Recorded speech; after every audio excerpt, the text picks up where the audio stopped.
honest and civilised conversation. We're not part of the establishment. We're one of you. And we're only getting started. Join us on GBNews, the People's Channel, Britain's news channel. Every morning from 6 o'clock, we'll wake you up with GB News Breakfast with all the stories you didn't know from the night before. So whether it's serious news, entertainment, or your own views from all over our great nation, we're here to kick off your day with a smile. The national media should be reflecting and reporting what's happening here. You will notice the northwestern accents. Whether you're with us on TV, radio, or online, every morning it's breakfast from 6 a.m. Hope you can join us. Join us for Ministry of Offence, the comedy panel show that's just like the news, in that the left fights the right and it doesn't really seem to matter who wins. We cover the big stories. It was in fact a troop of baboons and not angry vegans. I like that. And the really important stories. Fat naked cow gets stuck in swimming pool. It's a headline in a lot of local newspapers. Yeah. We're on the same team, Nick. Yeah, but I'm just helping you. Join us for Ministry of Offence, Saturday nights, 8 o'clock on GB News. I'm Dan Wootton. Join me Monday to Thursday from 9 to 11 for the feistiest and most fun news debate on TV, where free speech reigns. I'll bring you a sharp take on the day's biggest stories, bombshell newsmaker interviews, and A-list guests. And I guarantee you, no spin, no bias, no censorship, and no reason to go to bed. That's Dan Wootton Tonight, Monday to Thursdays from 9 on GB News.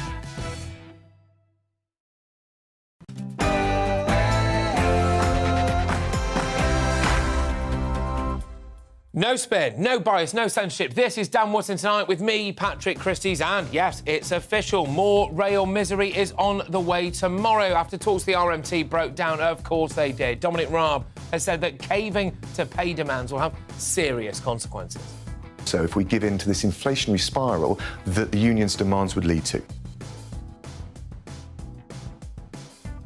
I always think that Dominic Raab looks like a rabbit just before you hit it with your car. But anyway, so why has the Labour-controlled Merseyrail in Liverpool handed staff a raise of 7%? Have they now opened the floodgates at a time when we must stand strong against these pesky unions? I'll debate that, and that's at 10 p.m. With my superstar panel, here we go, people. Political commentator Suzanne Evans, entrepreneur and activist Adam Brooks, and broadcaster Ashley James as well. An absolute superstar panel this evening, ladies and gents. With new reports claiming that Ofsted are pulling up schools for not teaching gender identity at the same time as primary-age children are coming to class, get this, unable to speak or use the toilet properly. In fact, sometimes they're brought to school in a shopping trolley and instead of asking for a drink, they ask for bok-bok. Is our education system totally broken?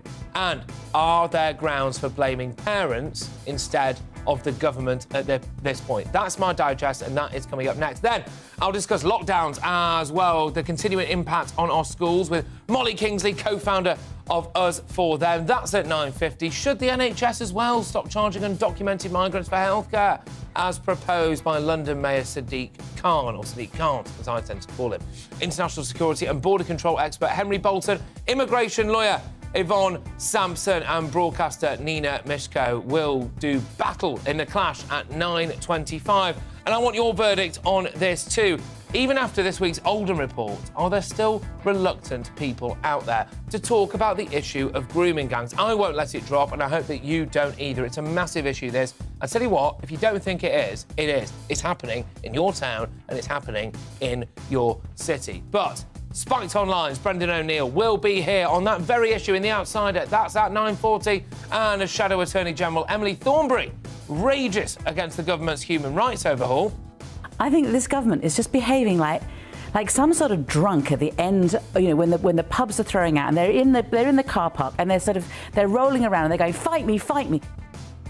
Well, she would know. Our minister's right to introduce a new British Bill of Rights with the power to overrule European judges on migrants. We'll debate that, and that's in our media buzz, and that is at 10:30. Now, do our greatest generation get the respect they deserve? No, in my opinion. Veteran broadcaster and dementia campaigner Angela Rippon joins me at 10:20 to discuss all of these issues impacting the more mature amongst us, the elderly, let's just say the elderly, OK? From the pension triple lock to the over 75s licence fee. I think you can tell a lot about your country by how you treat your elderly people, and we do not treat them well enough, in my opinion. And after an audience member calls the police over a joke by Joe Lycett, do people genuinely want comedy to be criminal? Columnist extraordinaire, the one and only Rod Liddle, is uncancelled at 10:40. What a show we've got tonight, ladies and gents. Don't forget as well, I'll bring you all the newspaper front pages as they drop, live on air, hot off the press at 10:50. I'll crown today's greatest Briton and Union Jackass. But first, it's time for the news with Tamsin Roberts.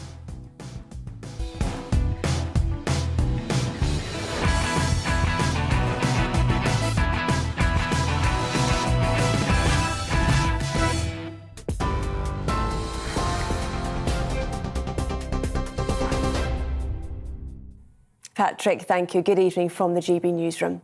The RMT says rail strikes will go ahead tomorrow after talks between unions and train companies broke down.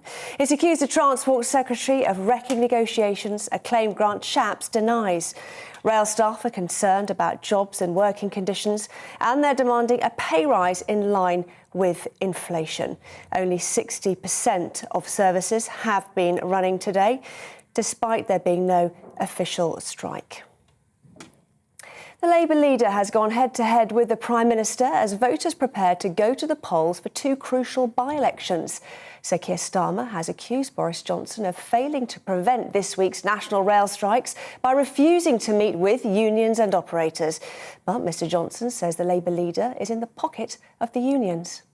Strikes, as he knows, it is up to the railway companies to negotiate. That is their job. We know why he takes the line he does. We know why he won't condemn the strikes. We know why even now he hasn't got the gumption to call out his MPs who are going out to support the pickets, Mr. Speaker. The reason his authority is on the line in this matter is that they take £10 million from the unions, Mr. Speaker. The Prime Minister will hold talks with the Prince of Wales in Rwanda tomorrow. Boris Johnson will join Prince Charles in the nation's capital for the Commonwealth Heads of Government meeting. It's the first time they've met since the Prince reportedly described the policy of flying asylum seekers to Rwanda as appalling. The first flight was due to take off last week, but was blocked by the European Court of Human Rights. It's understood the discussion between the pair will remain informal. A national incident has been declared after polio was detected in sewage samples in London. The virus, which was officially eradicated in the UK in 2003, was discovered at a treatment works which serves 4 million people in the north and east of the capital. The UK Health Security Agency is urging members of the public to ensure their vaccines are up to date. A sinkhole has opened up on a street in south-east London. Residents say the road in Bexleyheath began cracking and collapsed at around 9 o'clock last night. They said nobody was hurt, but that the road has stayed closed to traffic and pedestrians today. The sale of Chelsea Football Club will see £2.35 billion go to a charity helping people affected by the war in Ukraine. The club has been sold after previous owner Roman Abramovich was sanctioned as part of the UK's efforts to target Russia after its invasion of Ukraine.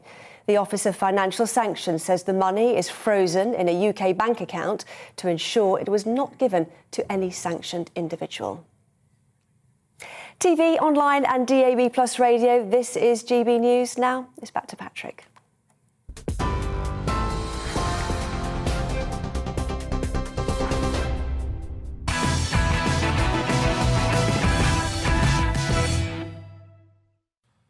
Can you believe that we live in a country where kids are going to school unable to say their own names, use the toilet properly, or even hold a cup? And then on top of that, on top of the fact they're basically dribbling toddlers, they then have to be confronted by the LGBTQ+, or as I call it anyway, the transgender agenda. Otherwise, their school will be marked down by Ofsted, literally. What are our priorities here? People have got so used to the state controlling their lives. They're not taking responsibility for running their own homes or for raising their own kids. Why didn't you put trousers on today before you came to work? Well, I'll tell you what, the government didn't tell me to. And of course, I'm totally hopeless. So I can't think for myself anymore. I mean, that's what people might as well say. I mean, for goodness sake, I'm sorry, but if a 5-year-old can't say his own name or use the toilet properly, then ultimately, and we can't get around this, ultimately, it is the parents' fault. But I'm also very doubtful about whether or not they can make their mind up about being taught about whether or not they're born into the right body, for example. A report last week in The Telegraph revealed that a lack of teaching of, quote, gender identity and gender diversity played a part in the downgrading of 2 primary schools in 2019 and 2020 by Ofsted inspectors. We're witnessing a hat-trick of disaster, ladies and gentlemen. Poor or negligent parenting, the devastating impact of lockdowns on early years learning, and a frankly absurd overemphasis on woke ideology in classrooms, enabled, by the way, by messy equalities legislation and something the Education Secretary is currently battling with. But just look at some of these damning revelations in the Times to boot. Quotes now. A head teacher from Nottinghamshire said that her school spent little time on literacy or numeracy in reception because it had to focus on basic care. Some 4- and 5-year-old children joined reception class unable to say their own names and having drunk only from baby bottles. One child, get this, was brought to school in a shopping trolley. Yeah, I know. Another school, they reported that a child had to undergo extensive physiotherapy because they had spent so much time in front of the telly, they didn't have the strength in their legs to walk around the school, for goodness sake. This may be an extreme example, but as a YouGov poll of teachers by the early years charity Kindred Squared found, nearly half of pupils starting in reception were not deemed ready for school. And that was in 2020. That's up 35% from the previous year. Now, the impacts on those children whose parents have sent them to school well-equipped to learn must be considerable. The people who've done a good job of parenting now are being disadvantaged, so are their kids, by the ones who, frankly, couldn't be bothered. We're currently facing a financial crisis that was caused largely by the pandemic, but like anything, there's a bit of a lag, isn't there, between action and reaction, between input and output. So, we locked up a generation of children. We stopped their socialisation. We stopped their early years development. We masked them up. We muzzled them. And now we're witnessing children who can't say their own name. We created a nanny state where people don't have to take responsibility for their own actions. And now we see parents who devolve even the most basic elements of their children's education to their children's teachers. And then, when those children get to that school, some of them, as this report shows, are brought there in a shopping trolley, asking for bot instead of a drink, yeah? They're forced to learn about gender identity. What a mad world we live in. What a crazy world. What an upside-down world. When you really think about it, children are our future, aren't they? Literally.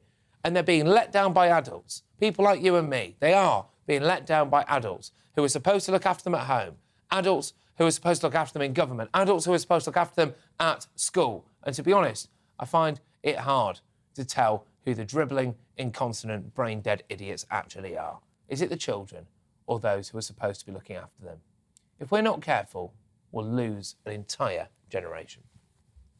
Well, those are my views. Of course, get in touch. Make sure that you do. GBViews, gbnews.uk. Don't be shy. Look, I'm very angry about this. Full disclosure, as far as I'm aware, ladies and gents, I'm not a parent. But maybe one day I will be, and I will be very angry, OK, if this was happening to my kid. But to respond now is my superstar panel. We've got political commentator Suzanne Evans, businessman and activist Adam Brooks, and broadcaster Ashley James as well. Look, Suzanne, I'll start with you.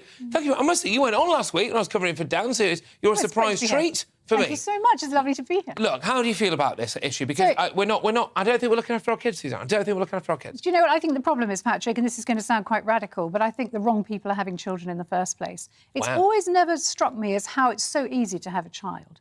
You can't drive a car without taking a test. You have to do examinations at schools in order to be able to get qualifications. There are so many things in life, but any idiot can have a child and has no idea how to bring it up. It's strong stuff. And I'm sorry, it is strong stuff. But there are some people welcome to the team. That should not be... I mean, that you can't obviously say you must not have children. You know, I'm not the kind of Chinese Communist Party here and saying whether you can have a child or you can't. But I think, actually, we've got a situation here where if kids aren't ready for school, then their parents aren't ready for parenthood.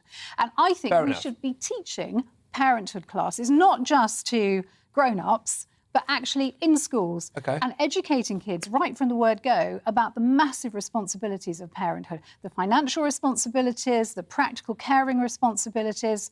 Well, the basic stuff about parenthood. Actually have an idea about what parenting is, because as you all know, until you've actually done it, I am a parent, and I used to be a nanny, so I had some idea of what it was like, but becoming a mum was completely something you just can't get your head around. OK, I'll work my way down the parents. I'll go to you, Adam, now. You are a parent, I think, right? I'm a parent of 3 kids, yeah. Right. Would you be embarrassed if one of your kids went to school at the age of, let's say, 4 or 5 and couldn't say their own name? Yes, I would. But, again, I'm going to come at this from a totally different angle.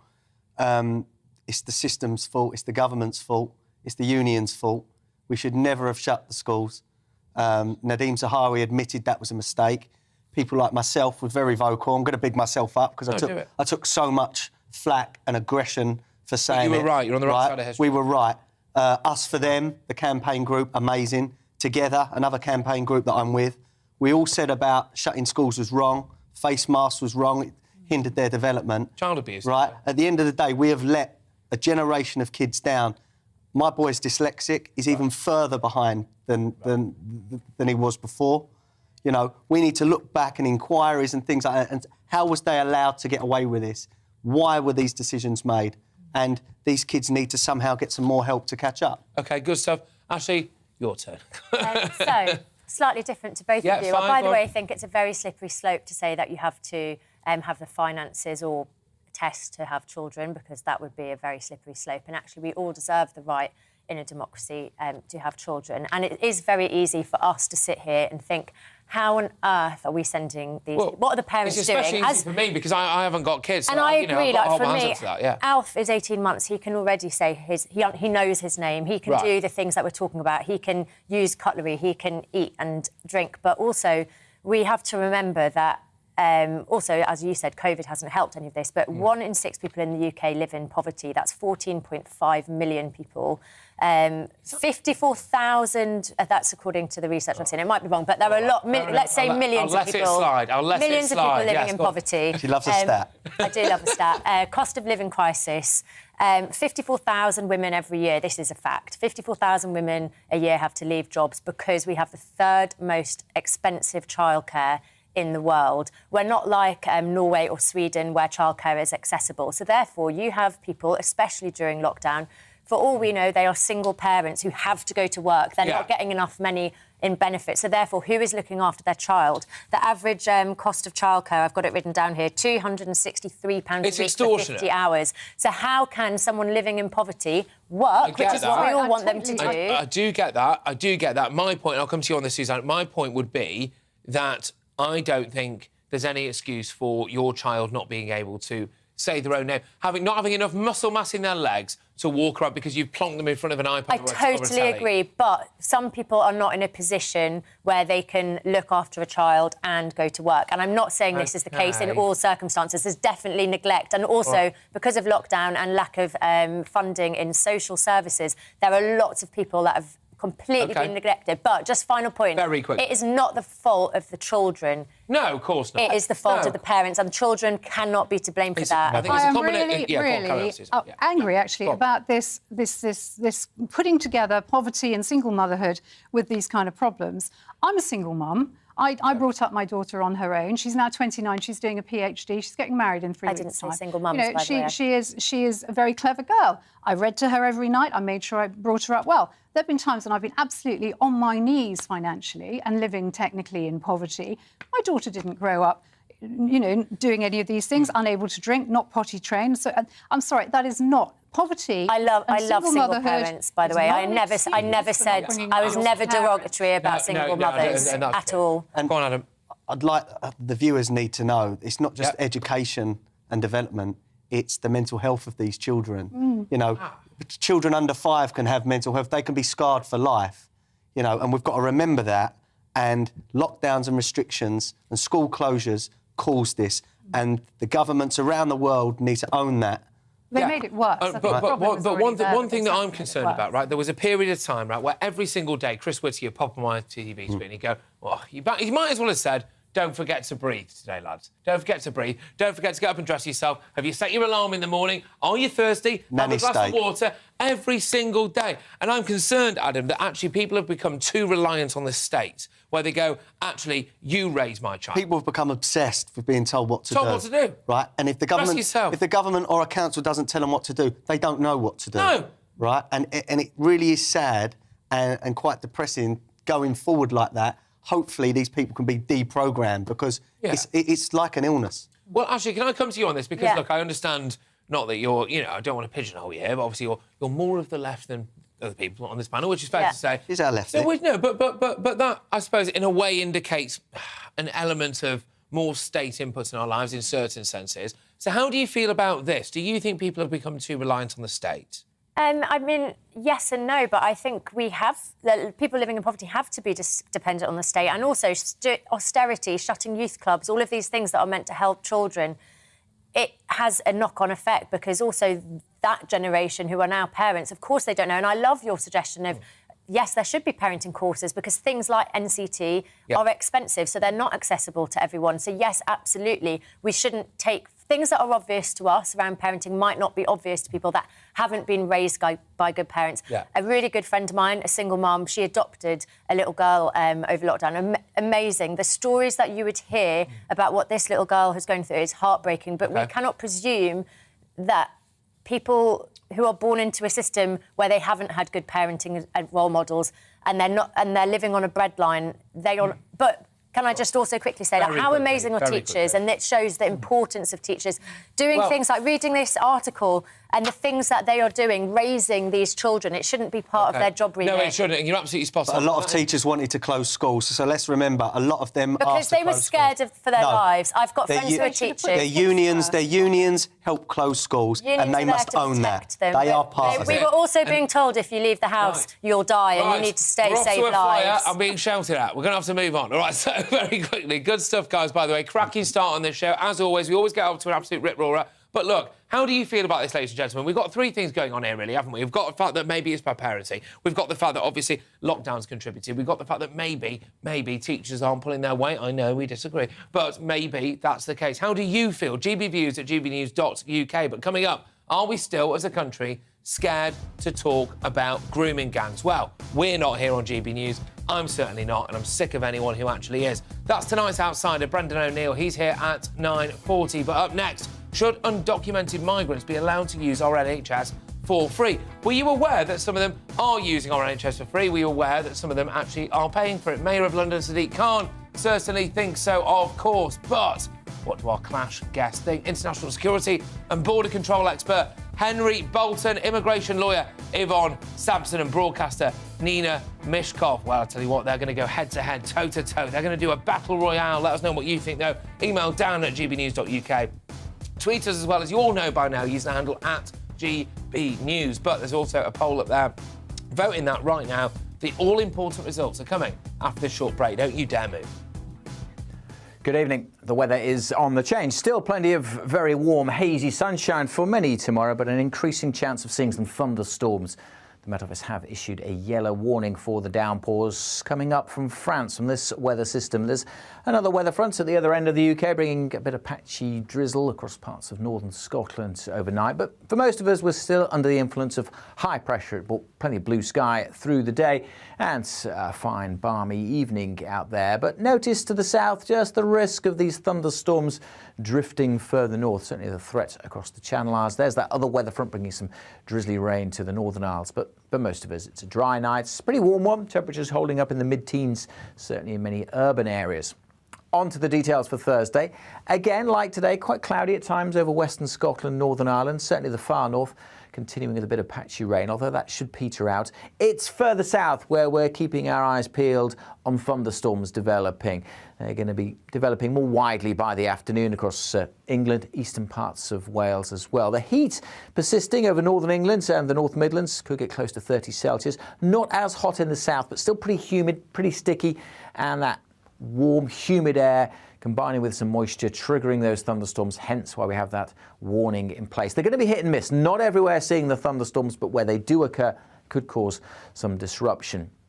Even during the night, we'll continue the risk of further thundery showers coming up from the south. Another pretty warm and humid, oppressive night as we head into Friday morning. And Friday, a greater risk of seeing more cloud across England and Wales with more showers, and certainly bands of showery rain coming in from the west that will eventually introduce cooler air across the UK as well. Temperatures certainly not as high on Friday afternoon, but we could still get maybe 24, 25 across the east with some sunshine. Temperatures elsewhere in the high teens, low 20s, turning cooler right across the UK by the weekend.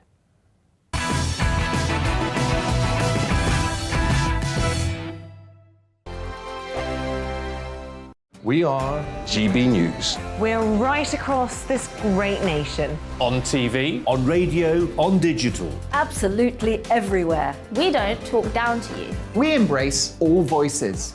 with honest and civilised conversation. We're not part of the establishment. We're one of you. And we're only getting started. Join us on GB News, the People's Channel, Britain's news channel.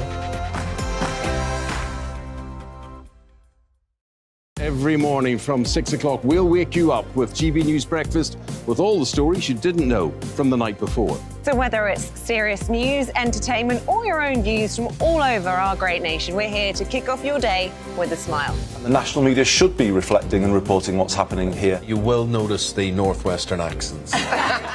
Whether you're with us on TV, radio, or online, every morning, it's breakfast from 6 a.m. Hope you can join us.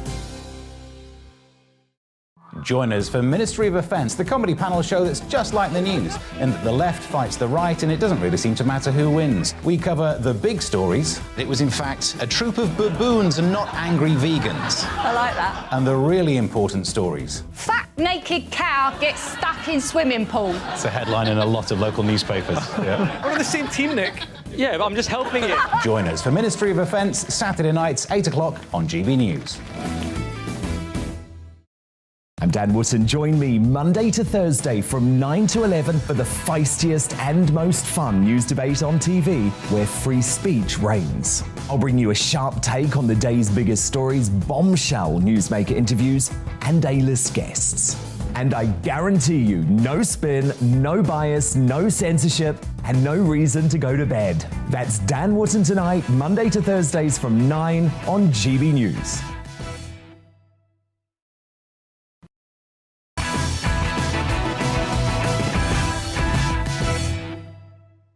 Well, we're off to an absolute flyer. Brendan O'Neill and Angela Rippon are on the way, but it's time now for the clash. So, Sadiq Khan has urged the government to make NHS access free for undocumented migrants in the UK. Yeah, I know. Currently, some migrants, predominantly from black or Asian or ethnic minority backgrounds, obviously, can face upfront fees for non-vital healthcare and be charged retrospectively for urgent treatment. But today, the London Mayor marked Windrush Day by calling for free healthcare access for anyone living in the UK, regardless of their immigration status or whether they can even prove their eligibility, saying in a statement, so I'm quoting now, "It is unacceptable that today undocumented Londoners, can struggle to access free healthcare due to worries about proving their immigration status. The government must end its hostile environment now and ensure that everyone living in the UK can access healthcare for free before they create another Windrush scandal." Honestly, where does this guy get off? But the Windrush scandal erupted in 2018 when thousands of Caribbean-born British citizens who had the right to live, work and access healthcare here were wrongly detained. That was a scandal. They were deported or threatened with deportation as well. But is Sadiq Khan right here? Should the NHS stop charging undocumented migrants for healthcare? How do you feel about this? So basically, let's play it out.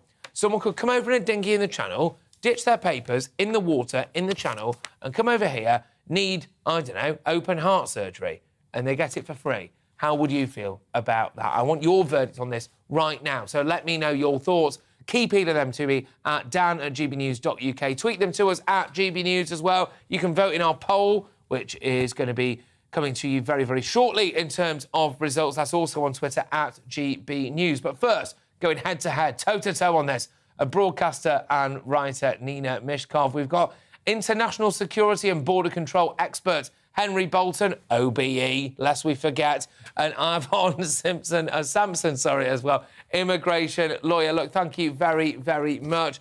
OK, look, Nina, I'll start with you. If I come to any country in the world, right, and I don't tell you who I am or where I'm from or what my intentions are, and I need medical care, I'm sorry, I should be made to pay for that. No, absolutely not. Not in this country. This country that was built... Even if you're illegal? Then, well, define illegal. Illegal. The National Health Service was based on the foundation that healthcare should not be denied to somebody, anybody, just because they did not have the means to pay for it. That's the basic founding principle of the NHS, and we hold it dear. The thing is, we're talking about undocumented. These are the people who have gone through the system and for some reason are undocumented. We're talking about... Normally, what I'm really talking about is the children of undocumented people who, through no fault of their own, they may have been born here, they probably have been born here, but they have no access to free healthcare. Now, that's absolutely wrong. We should be, you know, where's our humanitarian thoughts? Why are they undocumented? Sorry, I'll move on a sec, but seriously, why are they undocumented if they've been born here? They are undocumented because their parents are undocumented. That's why. So that we're talking about children. We're talking about maybe 65,000 children who won't have access to free healthcare. And this is completely wrong. This is absolutely wrong. All right, fair enough, fair enough. That's your view. Of course, here's Henry. I'll lob it over to you before I go to Ivan. Henry, your take on all of this?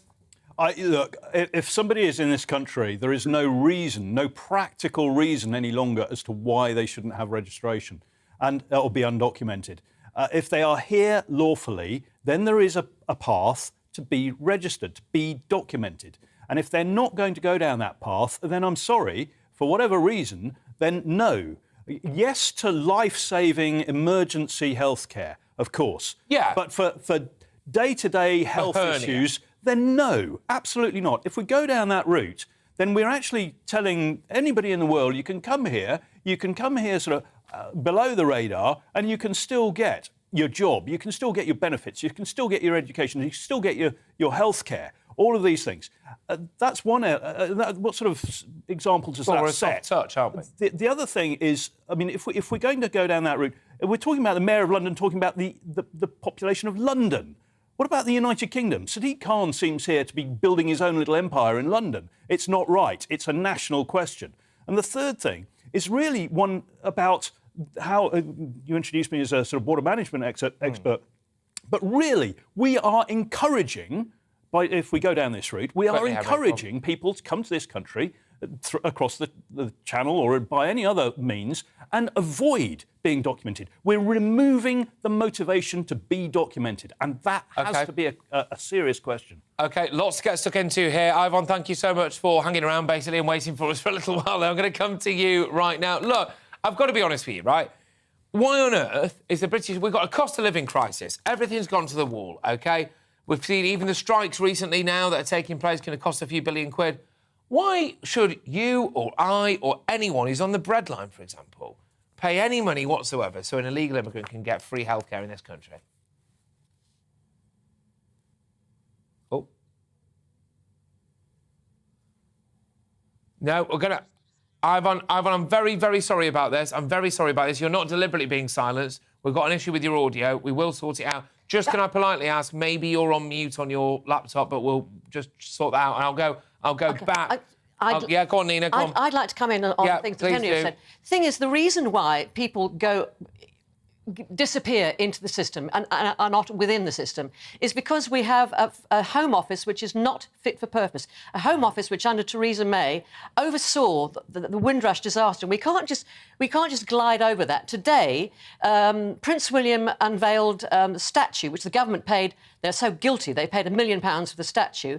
The Queen, who never pronounces on anything political, actually made a statement praising the contributions of the Windrush Society to our own society. So that's terrible. So that's dreadful. Yeah, that was terrible because they were here legally and there was a mistake made there. I'm sorry, but someone who is pretending to be from a war-torn country is here for economic... We're not talking about that. We are talking about the reason... I'm talking about it. That Priti Patel and her department are not fit for purpose. We do not have a legal way of getting into this country that works. And the thing is, instead of processing these people quickly, sending them home if they're not right. But you wouldn't send any of them home, though, would you? They're lingering in hotels. They are not able to work. They're not able to pay taxes. They're not able to contribute to society. And while they are being held in this way, in this kind of limbo, they do have free access to the NHS. They do. So when people disappear into the system, because our black economy is so ridiculous, I mean, you couldn't do it in France, for instance, because you don't need papers. Because they want to work and they have to work to look after their families, and so then is when they don't have access. Nina, I appreciate if the Home Office got its act together and got rid of Priti Patel for a start and got somebody who could run a bloody department, the entire system would be different. All right, Henry, I can see Richard get involved. I'll come to you in a second, but I do believe that Ivan is on board now. Ivan, are you there? Yes. Yes, I hope you can hear me. Yes, I can hear you. Carry on, mate. Carry on. Go on. If you're here illegally, do you know how long it takes to get permanent settlement in this country? Illegally or legally? Illegally. Right. Well, as far as I'm concerned, mate, if you're here illegally, you shouldn't be here at all. There is no legal way of coming here. Nina, that's it to Ivan. Go on.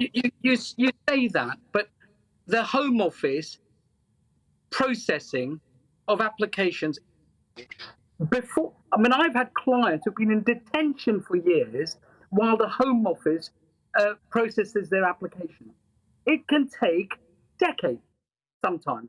The Home Office is incompetent. Should they not? No? They have every right under the Geneva Convention. All right, Nina, one sec, because I will give you a shout in a second. But Ivan, sorry, can I just say, right, if I committed a crime, if I committed tax fraud or something, I'd done something illegal, is it an excuse to say, oh, gosh, you know, it's taken years for the justice system to find me guilty? No, if you come here illegally, you're here illegally, so why are we paying for it? Look, many of these people, there's about 500,000 people who are undocumented. We cannot return them home. Fact. It would take decades to organise that. Many of them have no passports, no document. There is no way that we can return them home. So what do we do when they need healthcare? What do we by putting these back, charging them double what they would normally pay, they're fearful of coming forward. They're fearful of being detained. Now, we've got to do something. You simply can't say, if you see somebody drowning in a puddle by the side of the road, you're going to help them, aren't you? And I understand that. You're not going to say, well, you're here illegally, so I'm not going to help you. I do agree with you on that, and I do agree with you on that. Look, I would not seriously, in all good consciences, right? I wouldn't see someone dying on the side of the road and check their papers first, right? But it's a wider matter of principle, isn't it? And Henry, I'll throw it back over to you. Your take on what you've just heard there from both Nina and Ivan. Look, I'm a fierce critic of the Home Office. They're not managing our borders, they're not securing our borders in an efficient way, and they have no border management or immigration strategy to speak of. It's ad hoc measures and steps to basically deal with adverse headlines. I get that, and kowtow to certain political quarters.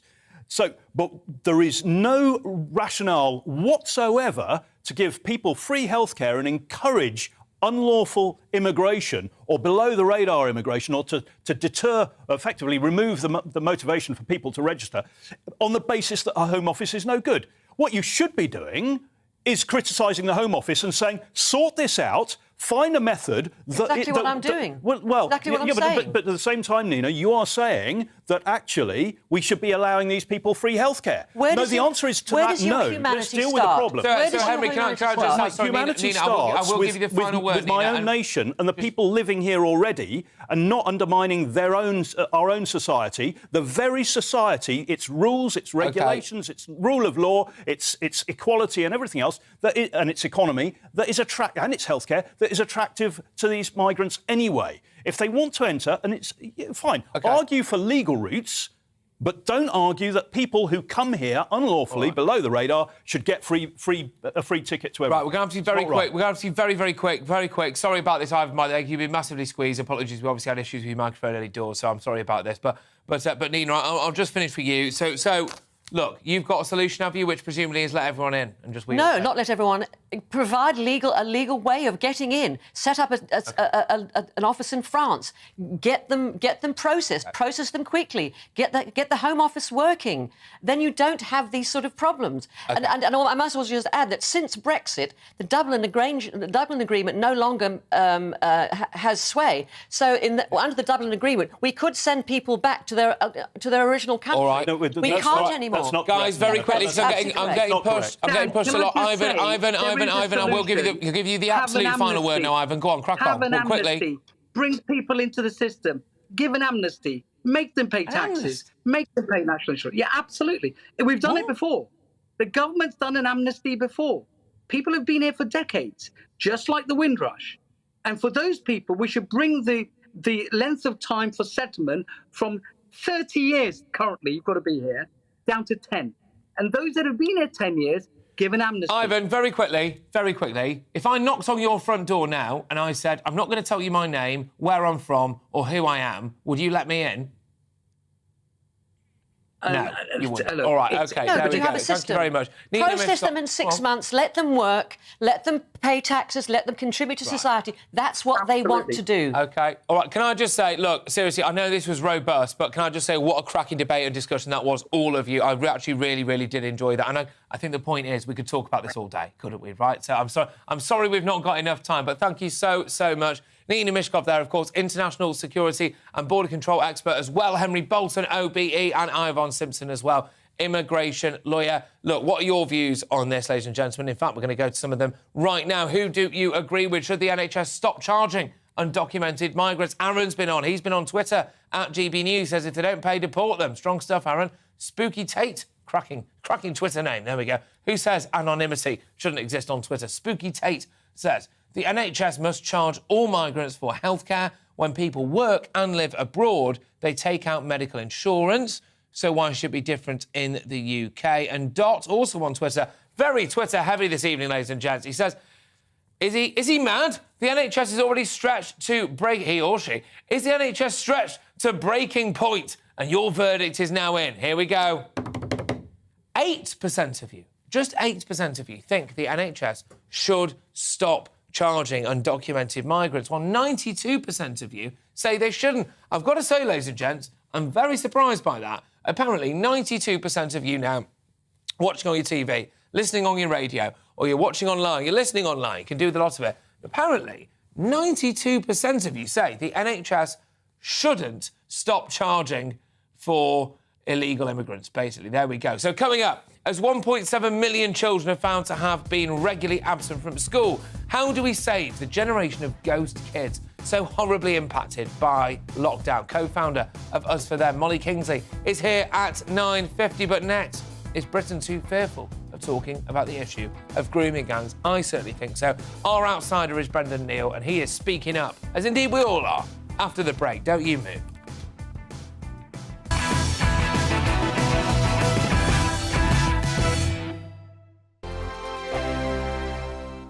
We are GB News. We're right across this great nation. On TV, on radio, on digital. Absolutely everywhere. We don't talk down to you. We embrace all voices.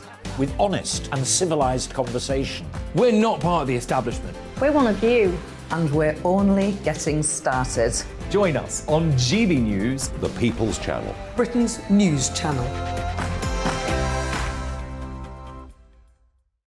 Every morning from 6 o'clock, we'll wake you up with GB News Breakfast with all the stories you didn't know from the night before. So whether it's serious news, entertainment, or your own views from all over our great nation, we're here to kick off your day with a smile. And the national media should be reflecting and reporting what's happening here. You will notice the northwestern accents. Whether you're with us on TV, radio, or online, every morning, it's breakfast from 6 a.m. Hope you can join us. Join us for Ministry of Offence, the comedy panel show that's just like the news, and the left fights the right, and it doesn't really seem to matter who wins. We cover the big stories. It was, in fact, a troop of baboons and not angry vegans. I like that. And the really important stories. Fat naked cow gets stuck in swimming pool. It's a headline in a lot of local newspapers. Yeah. We're on the same team, Nick. Yeah, but I'm just helping you. Join us for Ministry of Offence, Saturday nights, 8 o'clock on GB News.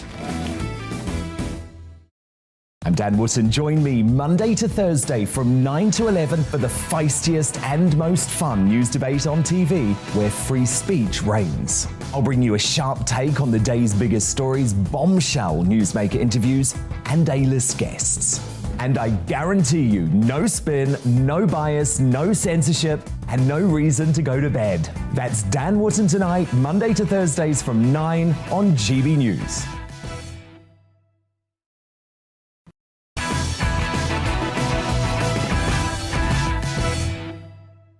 Right, well, Brendan O'Neill is tonight. Outsider. Now, on Monday, the long-awaited Oldham report concluded that vulnerable children were left open to sexual abuse by grooming gangs after being failed by the authorities designed to protect them. We know this already, people, don't we? Take your pick. Like I said, throw a dart at the map of the UK and there's every chance you will hit a grooming gang. I dedicated a lot of time to this on Monday because this is an issue that just won't die. I'm not going to let it go. I know that you won't either. But the fact is the vast majority of the British media does, and unfortunately, all too often, our police force does as well. Oldham is just the latest in the line of grooming gang scandals. So we've had Rochdale, we've had Rusholme, we've had Rotherham, all the R's, Peterborough, Oxford, Bristol, Telford, Newcastle, Aylesbury. The list, sadly, goes on. And while the Oldham report claimed that the council did not shy away, from the issue of abuse of vulnerable white girls being predominantly committed by men of Pakistani heritage, the fear of being labelled racist has been a running theme. A report by the Independent Inquiry into Child Sexual Abuse found that authorities still fear being labelled prejudiced for even documenting abusers' ethnicity.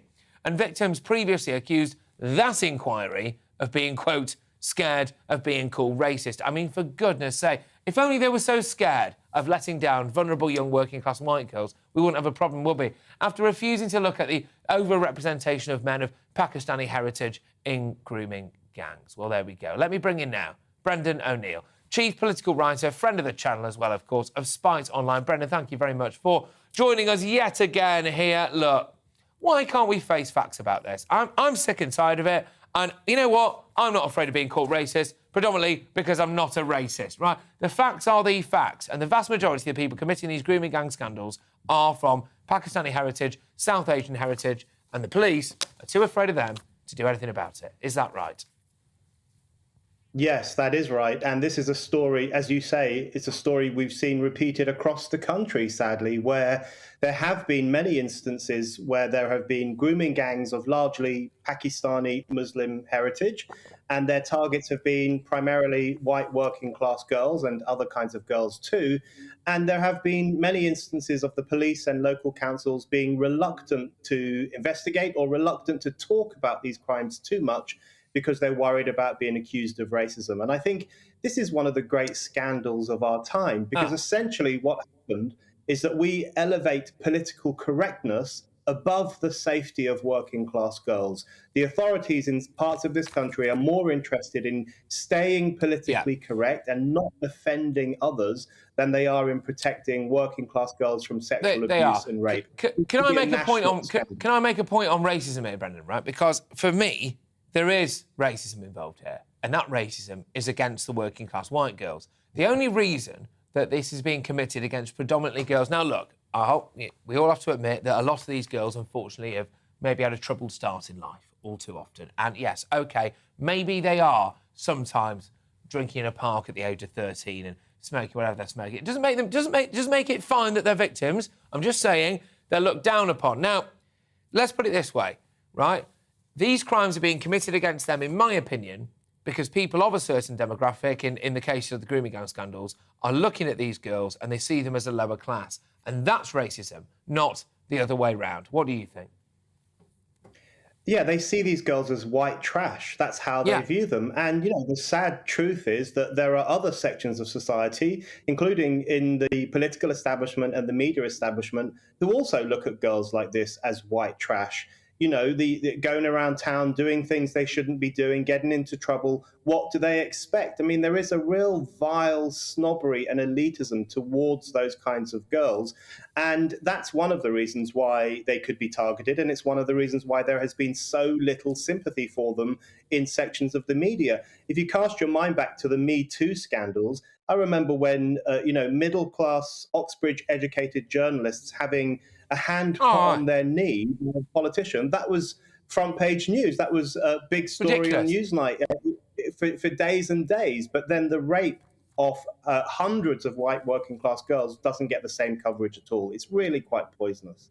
It's absolutely poisonous. And you know what, Brendan? It does more to whip up racial tensions than anything else. Not tackling the issue is what will cause the racial tensions, instead of actually tackling it. If people are out there in Telford, take your pick, like I've just said before, throw a dart at the map of the UK and you'll hit a grooming gang, as far as I'm concerned. If you do not deal with it, right, that's when people go, right, well, I'm going to take it into my own hands. As opposed to if the police just went, basically, I'm arresting now 20 blokes who've irrefutably basically raped kids, no one can have a problem with that. It's if you don't deal with it that the problem gets bigger, isn't it?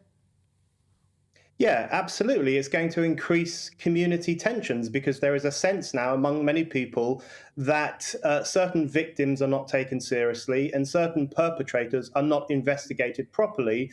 And it's all on the basis of race. It's all on the basis of cultural sensitivity. So that causes a certain amount of resentment. Now, my view, call me old-fashioned, is that the law should be blind. It should be non-discriminatory, and it should investigate grooming crimes committed by men of Muslim heritage as thoroughly as you would hope crimes committed by anyone else. And that's how we should approach these issues. We need justice for these girls, and it hasn't been delivered yet.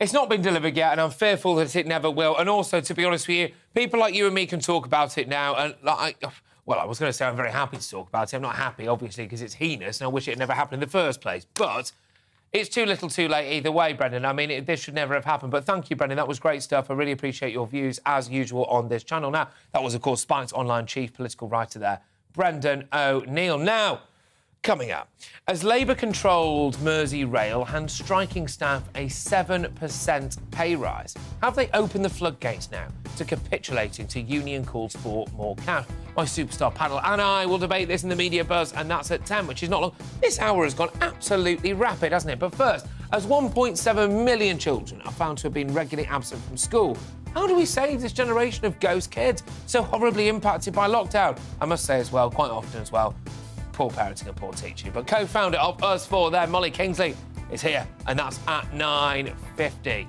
And as well,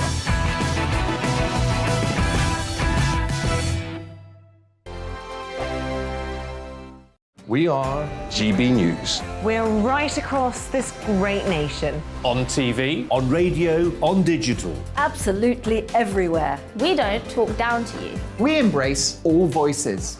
With honest and civilised conversation. we're not part of the establishment. We're one of you. And we're only getting started. Join us on GB News, the People's Channel. Britain's news channel.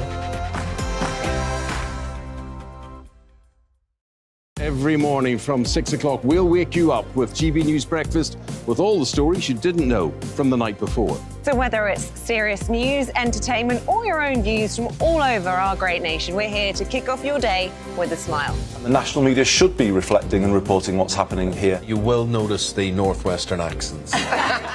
Whether you're with us on TV, radio, or online, every morning, it's breakfast from 6 a.m. Hope you can join us.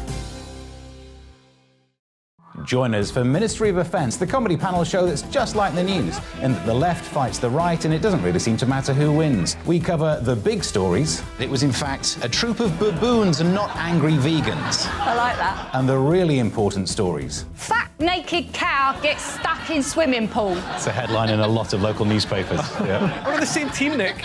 Yeah, but I'm just helping you. Join us for Ministry of Offence, Saturday nights, 8 o'clock on GB News. I'm Dan Wootton. Join me Monday to Thursday from 9 to 11 for the feistiest and most fun news debate on TV, where free speech reigns. I'll bring you a sharp take on the day's biggest stories, bombshell newsmaker interviews, and A-list guests. And I guarantee you, no spin, no bias, no censorship, and no reason to go to bed. That's Dan Wootton Tonight, Monday to Thursdays from 9 on GB News.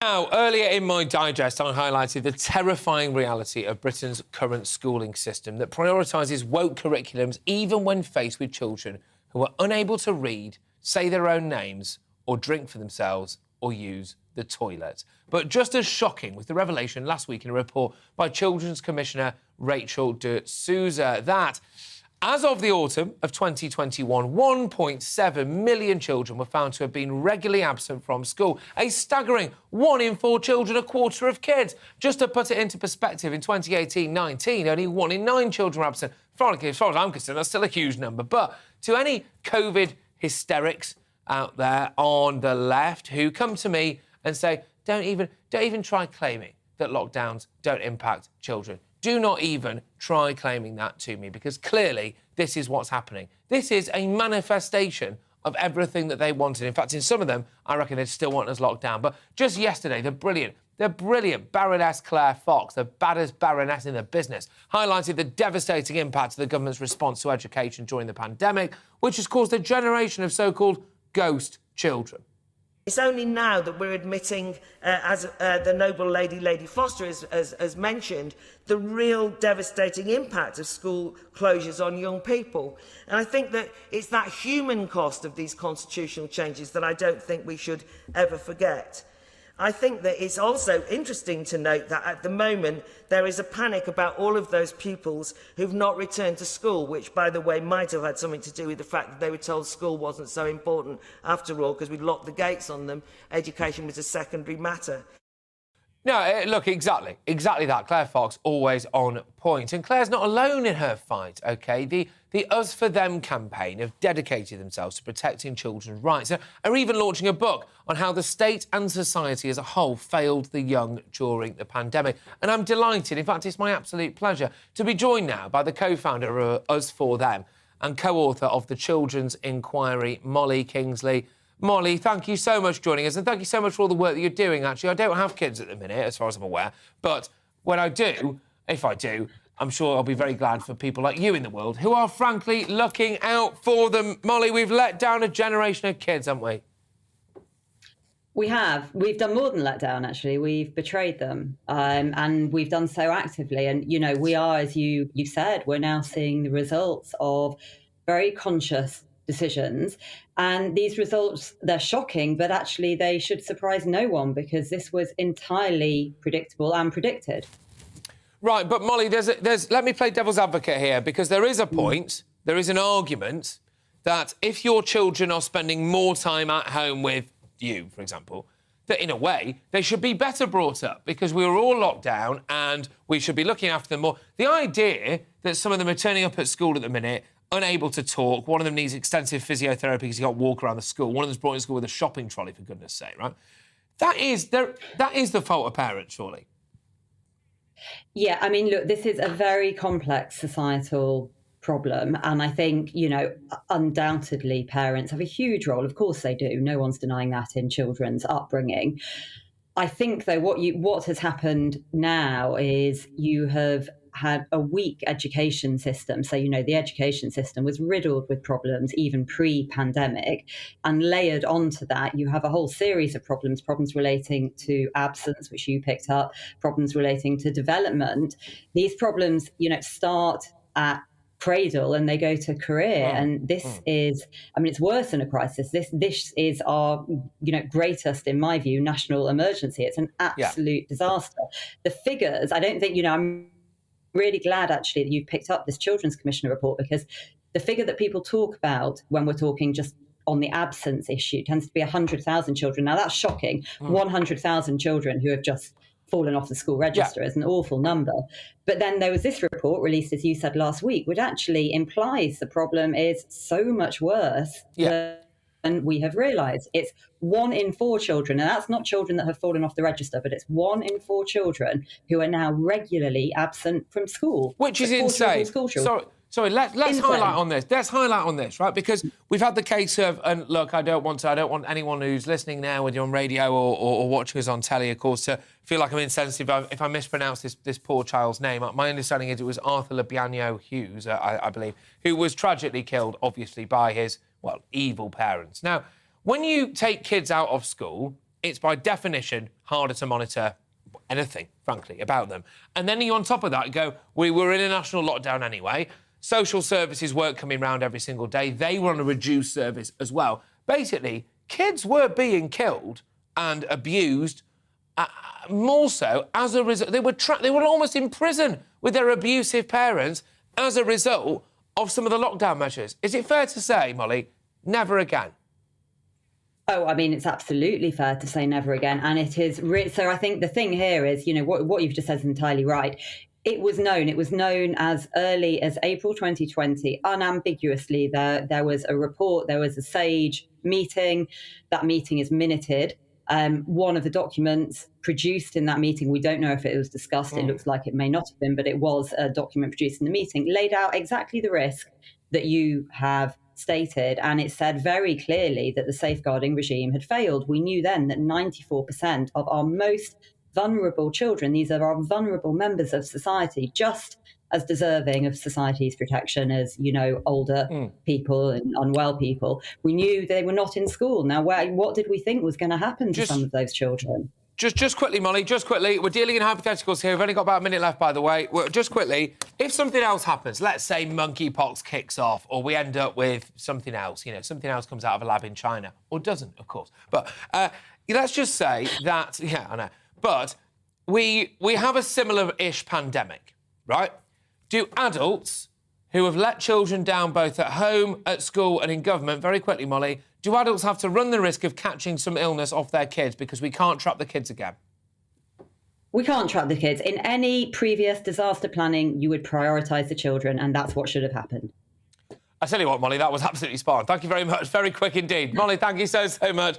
I'll speak to you very soon. All right, Molly Kingsley, the co-founder of Us For Them and also the co-author of, which I would recommend reading. You can see it on your screens there if you're listening on radio. It's called The Children's Inquiry, and that comes out on the 30th of June. It's available for pre-order on Amazon right now. Thank you so much.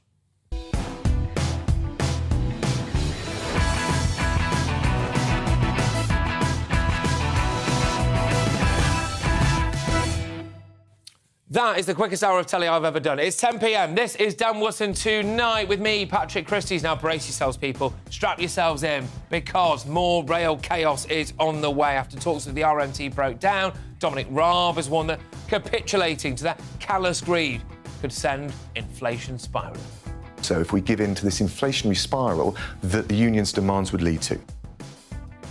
Thank you, Dominic. Right. So why has the Labour-controlled Merseyrail in Liverpool handed staff a 7% pay rise? Has the union's comrades in Starmer's party basically now open the floodgates at a time when we need them to hold firm? My superstar panel get their teeth stuck right into that next. And tonight I'm joined by political commentator Suzanne Evans, entrepreneur and activist Adam Brooks, broadcaster as well, Ashley James. But do you want Greatest Generation? Get the respect they deserve. I'm very passionate about this, OK? I'm very passionate about this.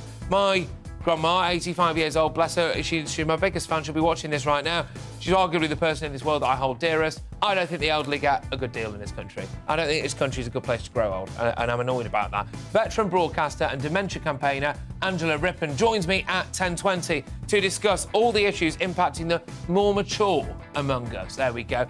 From the pension triple lock to the over 75s licence fee. And after the first Rwanda flight was grounded by Euro judges, are ministers right to introduce a new British Bill of Rights so that we can take back control, finally take back control of our borders once and for all? We're going to debate that in the Media Buzz at 10:30. And as an audience member calls the police over a joke by Joe Lycett, who's actually, let's be honest with you, pretty woke, right? So the idea you call the police from Joe Lycett is... Anyway, do people genuinely want their offence to be criminal? Columnist extraordinaire Rod Liddle, I love Rod. He's uncancelled, and that's unfiltered as well at 10:40. Plus, is this a recruitment ad or a trailer for a new action-packed season of Line and Duty? Look at this.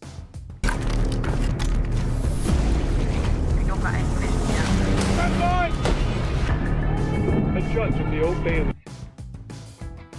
Well, find out who's under fire for that blockbuster, surely. But plus, outcry, my greatest Briton and Union Jackass. That's at 10:50. We'll also have a first look at tomorrow's pages throughout the next hour. I'll tell you what, you unlucky people, I've got them right here, but I'm going to keep you waiting, OK? But first, it's the news now with Tamsin Roberts. Stay tuned.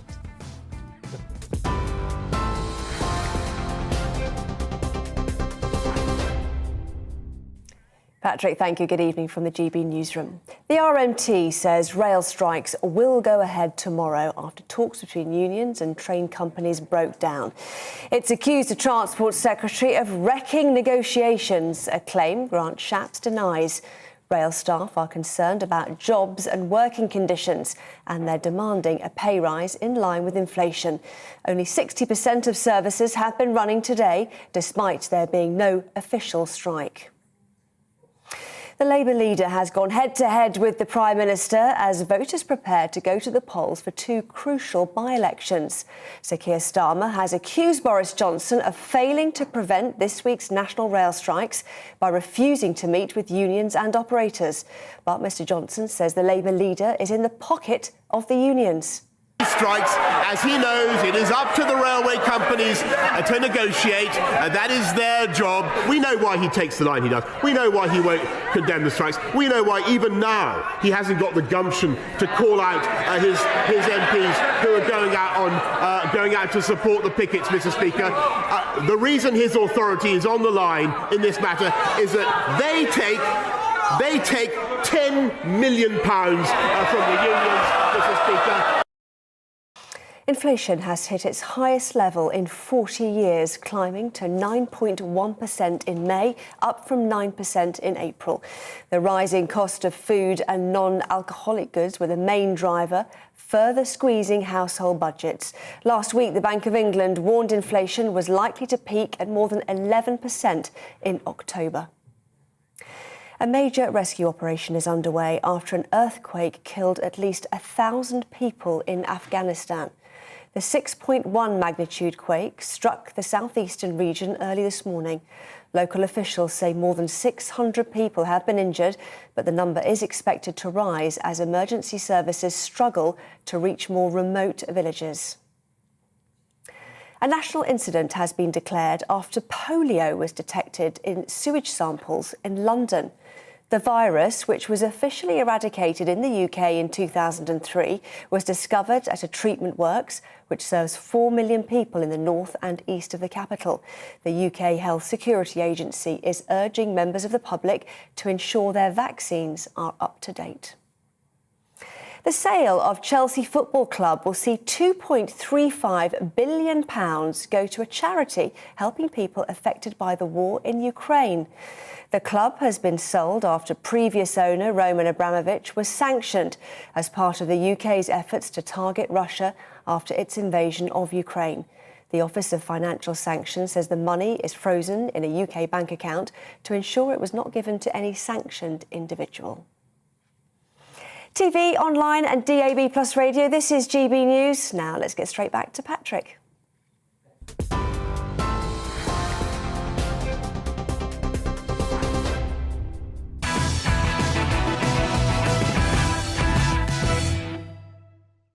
Right, well, it's tomorrow's News Tonight now in our media buzz.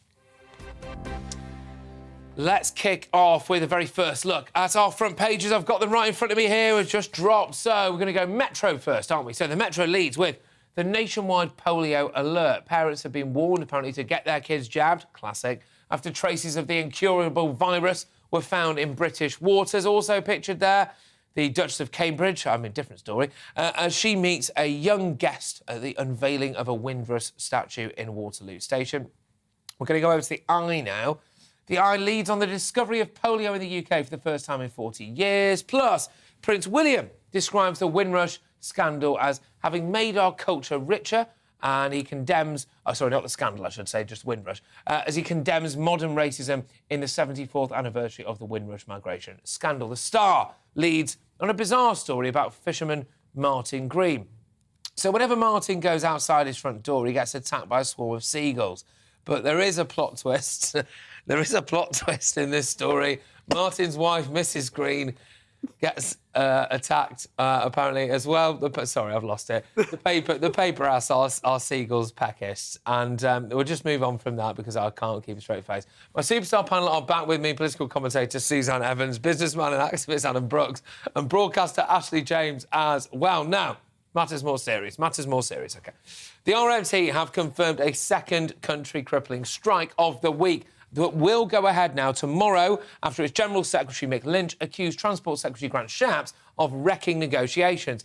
Now, at PMQs today, which I'm sure you all saw, the Prime Minister slammed Labour leader Keir Starmer's continued silence on these strikes. Have a look. The leader of the Labour Party hasn't even got the gumption, Mr. Speaker, to speak out against the rail strikes.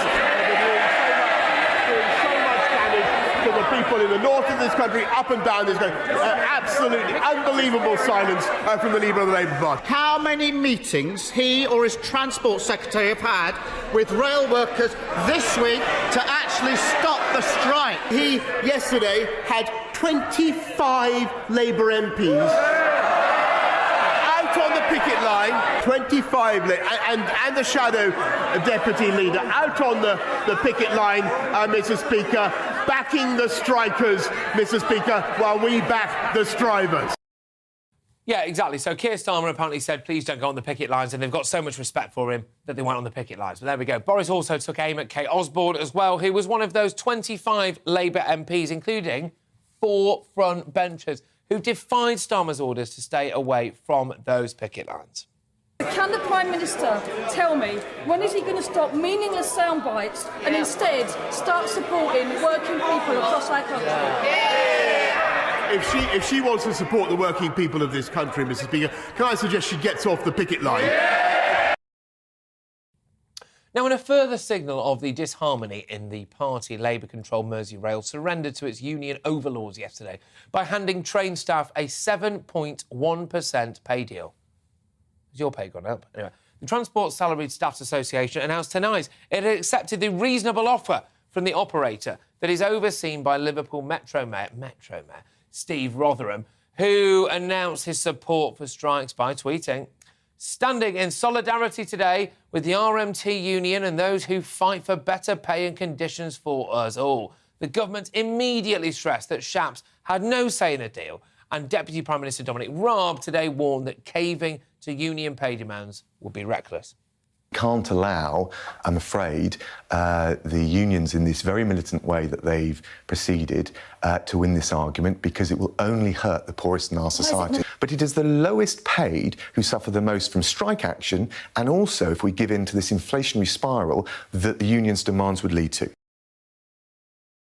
I mean, I don't think he's wrong, but I just can't understand why Dominic Raab always looks so terrified. Anyway, so, panel, should we be worried? Have the Labour-controlled firm Merseyrail opened the floodgates to inflation-spiking pay rises by caving in to striking workers? I'll start with you, Suzanne. What do you think about this? Yeah, I was horrified when I heard this news today. We've got inflation running already at 9.1%. We've had umpteen business leaders, political leaders talking about if we actually increase salaries to any great extent, then that's going to make inflation worse. Where is this going to end?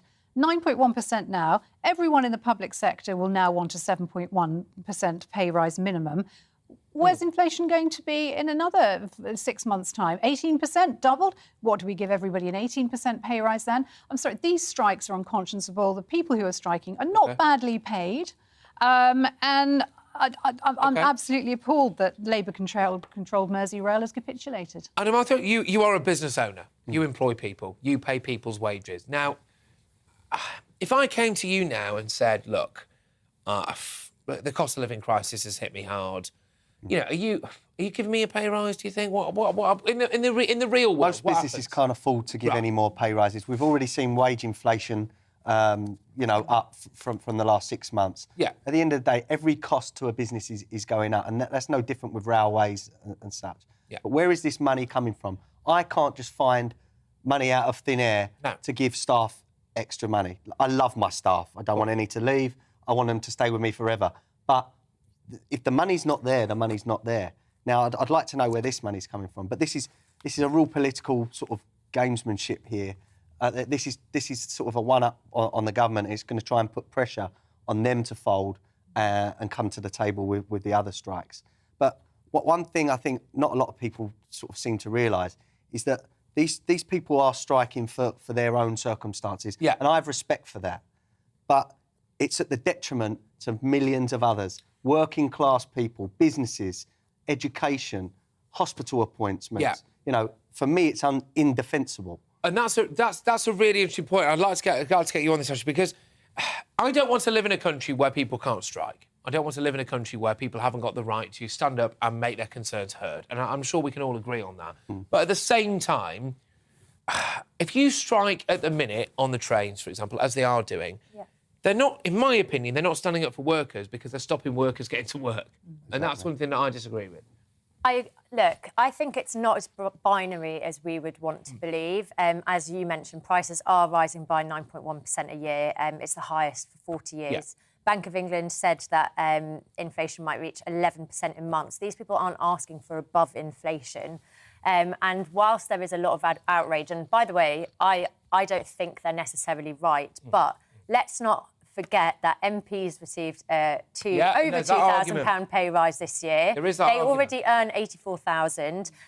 They were outraged at the thought of their second jobs being banned, alcohol being banned. So I do think there is a hypocrisy for these people who earn over £84,000 a year. And by the way, the average expenses and allowance claims last year was over 157,000. Especially the ones up in Scotland, by the way. Which is up 6.5 on the year before. So that is... But that's not denying other people to earn a living. Yes, so I think it's very, very unfortunate that, as you said, working class people are being affected by this. But this is also why the trade unions are so important, because they protect their working class people. And whilst I don't agree with everything, because I'm not hard on the left, and I also don't work in the public sector, what I've loved this week is hearing Mike Lynch stand up for working class people, because Keir Starmer does not stand up for working class people. And I'm happy to see Labour back pocket. But I'm happy to see Labour politicians supporting this, because I don't necessarily vote for Labour, but that is the point of Labour, that they represent. And there has to be a balance.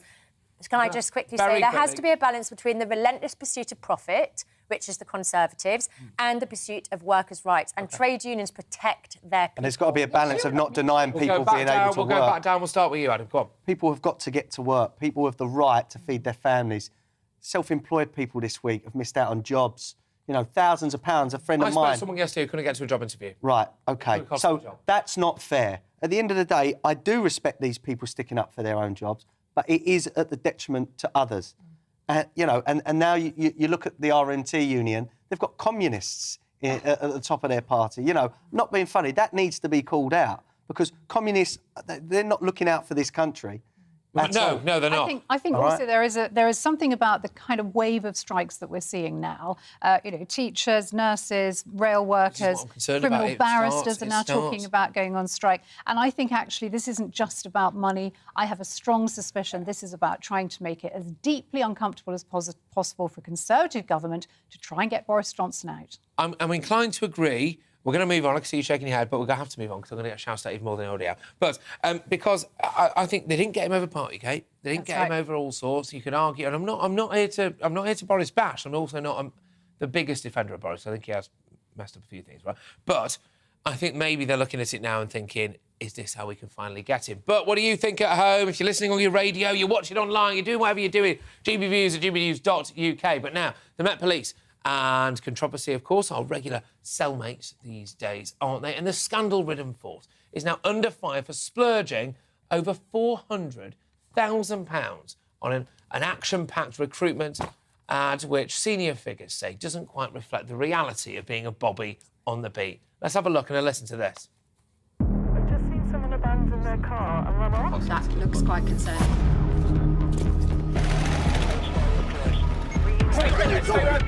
A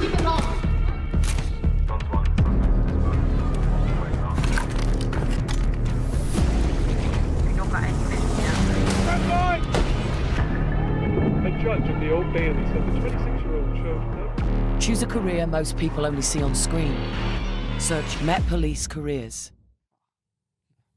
Sign me up, people. Sign me up. I tell you what, someone got apparently they got stabbed to death with one of those curtain rail things that you have on your curtain thing. Anyway, right, there we go. The Met said the dramatic scene showed Londoners that they could be part of the action. But the head of Police Federation, Ken Marsh, called their theatrical masterpiece exciting but unrealistic. Maybe the reality just isn't that exciting, but coming up, ladies and gentlemen, we've got it all, OK? After last week's Rwanda flight was grounded, our minister's right to introduce a new British Bill of Rights. I know a lot of you feel very passionate about that. Get in touch, OK? Let us know how you feel. So, can we take back control of our borders after all? Maybe we can, maybe we can't. What do you think? We'll debate that when the Media Buzz returns at 10:30. More newspaper front pages then too, but first, as today's pension triple lock is met with controversy, do we treat our greatest generation with enough respect? No, in my opinion. Veteran broadcaster and champion for the elderly Angela Rippon joins me next to tackle all the issues that matter to our mature citizens, and that is after the break. Don't you move.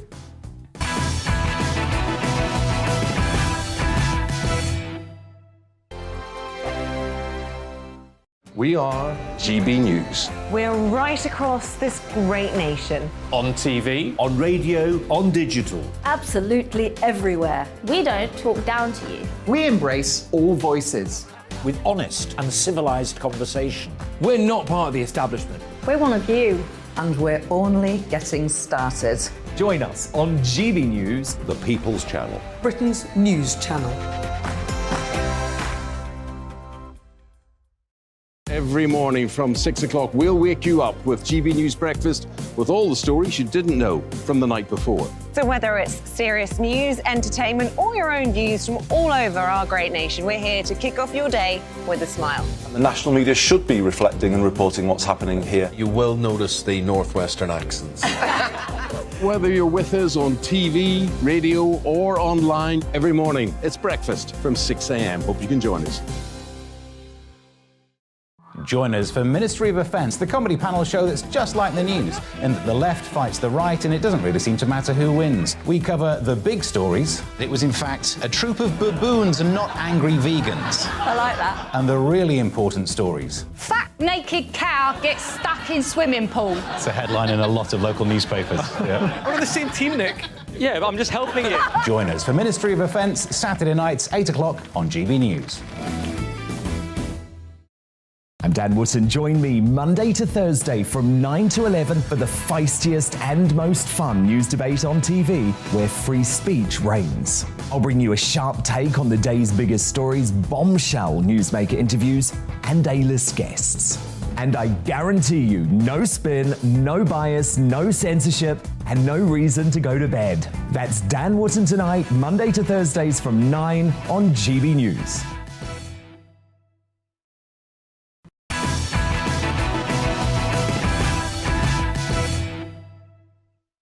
Now, in a somewhat controversial move, the state pension and benefits are set to rise in line with soaring inflation, despite the government telling workers to accept a real terms pay cut.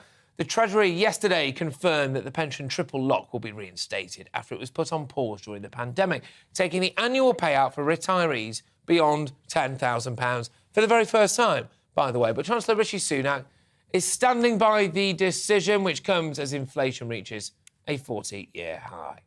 Well, it's right that we reward our hard-working public sector workers with a pay rise, but that needs to be proportionate and balanced with the need not to make the inflationary pressures worse and also to see what's affordable for the taxpayer. Now, the slight difference with pensions is pensions are not an input cost into the cost of producing goods and services we all consume, so they don't add to inflation in the same way. Well, with retirees' well-earned livelihoods facing criticism across the board today, it raises the question, doesn't it? Do we treat our elderly with the respect they deserve? I want to branch it out a bit. Look, I've got to be honest with you, ladies and gents.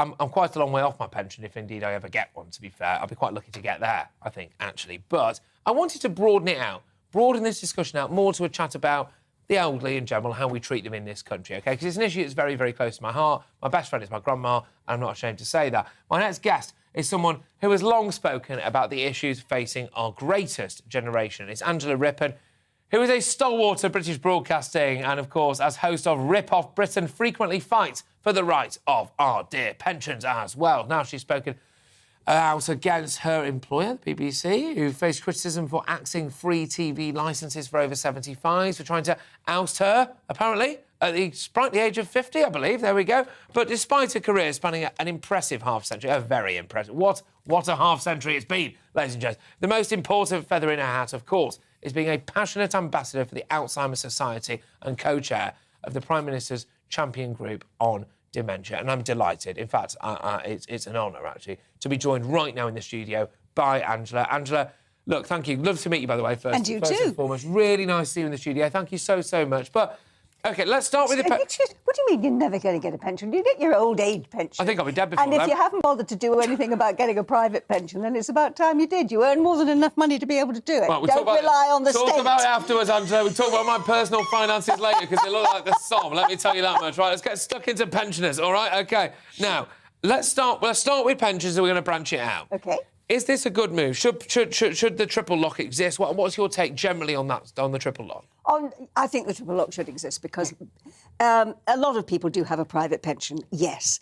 But my goodness, we have so many hundreds of thousands of pensioners in this country who are living in poverty. No. And the only way that they can manage to pay their bills, their household bills, you know, I mean, seriously, there are too many elderly people as winter approaches who are going to be looking at food or fuel. They're going to be looking at heat or eat. That's what they're going to be looking at. And when you've got a situation like that where many of the elderly now are unable to go and get a job, and although I have to say there are an awful lot of companies that have seen the value of taking on people who are 60 and 70 plus because, you know, they're terrific. Yes. They're absolutely fabulous. B&Q were one of the first companies to do that, and they were great as mentors to younger people. They have so much experience. Absolutely. So much that they can bring to it. But not all older people are able to work because they may not have the skills, they may not be well enough, but they have no way of increasing their income from their basic pension. And if that pension keeps falling behind and behind and behind the cost of living, then they are facing poverty. But the triple lock actually helps them to avoid that. Now, I must say, so I've turned 30. I'm 30 and a half years old, right? And I am livid about the way that I think that my generation, not everyone, but a lot of people in my generation are so dismissive of the elderly. And the way I look at it is we owe everything to them, OK? The depth of knowledge, the depth of wisdom, and frankly, everything that all the benefits that this country has now has been created by definition by the people who've gone before us. And there's too many people my age who treat elderly people, in my opinion, like dirt, OK? And how do you feel about that? Elderly loneliness, for example. Do we need to just do more generally for the elderly? I think we need to have more respect for the elderly. It comes down to that word of respect, yeah, respect. I think. There are an awful lot of families. We don't have anymore the lovely nuclear family because children move away. Of course they do, because there's an opportunity, you know, they go to university or they do a trade or whatever, they move away from where their family is. So their children are not necessarily brought up with their grandparents. So you don't have that thing that you had in the last century where you always had an older person, a granny or a grandfather or somebody around. And I don't think there are some young people, therefore, that don't have respect for their elders because they haven't had the opportunity of being with them. Now, you just said just now, my best friend's my grandma. I love her. Precisely. Love her to pieces. There are lots of young people who do love their grandparents and want to spend time with them. But there's an awful... This chair needs WD-40. It does, actually, yes. I can promise you it's not a problem with Angela Rippon. It's a problem with the chair. It's not me thinking. No, it's the chair. No, it's having respect. And unfortunately, there are too many young people that are being brought out without having the influence and the guidance and that wonderful sort of family structure of having different generations around. So how do we change that? Because actually, I must say, actually, in a lot of other cultures and a lot of other cultures within British society, they do have a lot of living elderly relatives. Actually, in fact, I would say that's an element of a lot of cultures that I'm quite envious of. I don't think a lot of quotes unquotes traditional British people do that well enough. OK, right? That's my view. But how do we change it? Because elderly loneliness and elderly poverty is a massive problem. Is it a question of giving them more money, or is it a question of resources? Giving them more company, maybe? Having more community groups for the elderly? It's a combination of all of those things. And I think one of the things that the pandemic did was make people realise that when they were at home all day, they saw who else was in their community. And a lot of people did become much more caring, not just about the elderly, but about everybody else that was in their community. And I think that if we're going to take anything from the pandemic at all, if we can carry that feeling across, that would be right. But you've got people like Esther Ranson, who set up the Silver Line for this very thing, talk to people on the telephone. There are ways in which I think we can support the older generation when they want it. There are many people who want to be very independent, but loneliness leads to so many other problems when you are old, and certainly poverty. Well, that would affect every generation. But if you're old and you're poor, you are really one of an underclass in this country. And we should just be a generation that respect people, whether they're old, whether they're young, so we don't have children who are being abused, we don't have elderly people who are being abused and being left to be lonely. I think that society as a whole needs to go through a whole process of remembering that we are all responsible for each other, that we want kindness and respect. We owe them as well. I just can't get over this. We owe them so much. Of course but anyway, we do. Talk to me a bit about the BBC licence fee, because... What about it? Well, for me, that was potentially a bit of a lifeline for a lot of people. A lot of the elderly people is company in their own home, and well, they wanted to do them, didn't they? Do you know how much the licence fee actually costs you? Go on. 47p a day. OK. What can you buy for 47p a day? A pot noodle. No, you can't. They're more expensive than 47p. There you go. Got to get out of bed early to catch Angela, right? Can't even buy half a banana. Bananas are about £1 each. No, I mean, for 47p a day, people get... how many radio channels? Is it 6 radio channels now? You do get a lot. You get all the telly, you get all that stuff. You get a lot of woke tosh as well, to be fair. You do, but it's 47p a day, and in the regions, you guys, you're London-centric. This is what you see.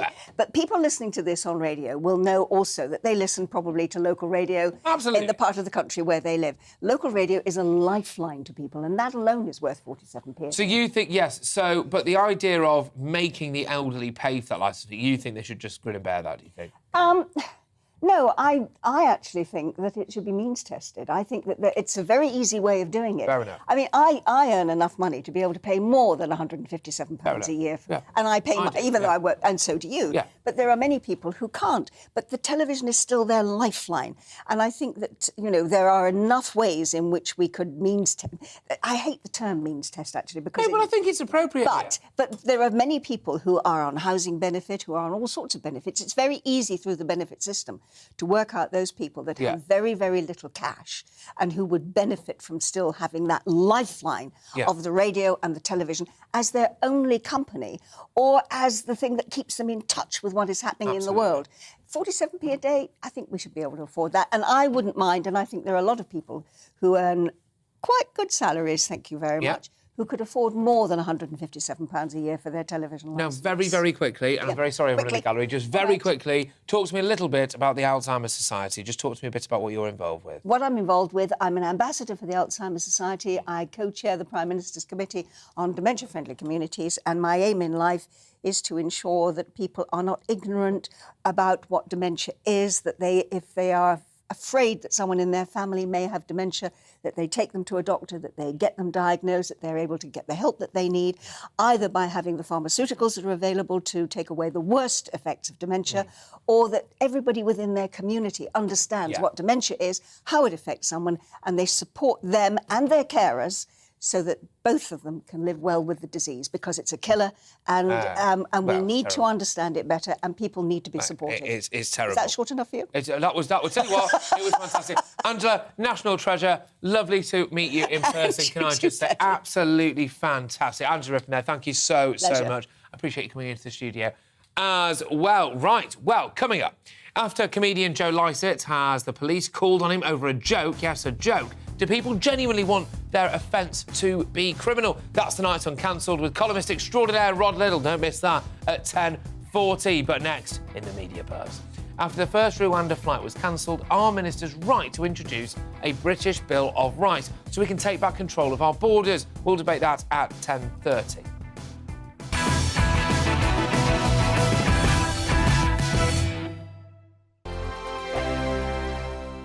We are GB News. We're right across this great nation. On TV, on radio, on digital. Absolutely everywhere. We don't talk down to you. We embrace all voices. With honest and civilised conversation. We're not part of the establishment. We're one of you. And we're only getting started. Join us on GB News, The People's Channel. Britain's news channel. Every morning from 6 o'clock, we'll wake you up with GB News Breakfast with all the stories you didn't know from the night before. So whether it's serious news, entertainment, or your own views from all over our great nation, we're here to kick off your day with a smile. And the national media should be reflecting and reporting what's happening here. You will notice the northwestern accents. Whether you're with us on TV, radio, or online, every morning, it's breakfast from 6 a.m. Hope you can join us. Join us for Ministry of Offence, the comedy panel show that's just like the news, in that the left fights the right and it doesn't really seem to matter who wins. We cover the big stories. It was in fact a troop of baboons and not angry vegans. I like that. And the really important stories. Fat naked cow gets stuck in swimming pool. it's a headline in a lot of local newspapers. Yeah. We're on the same team, Nick. Yeah, but I'm just helping you. Join us for Ministry of Offence, Saturday nights, 8 o'clock on GB News. I'm Dan Wootton. Join me Monday to Thursday from 9 to 11 for the feistiest and most fun news debate on TV, where free speech reigns. I'll bring you a sharp take on the day's biggest stories, bombshell newsmaker interviews, and A-list guests. And I guarantee you, no spin, no bias, no censorship, and no reason to go to bed. That's Dan Wootton Tonight, Monday to Thursdays from 9 on GB News.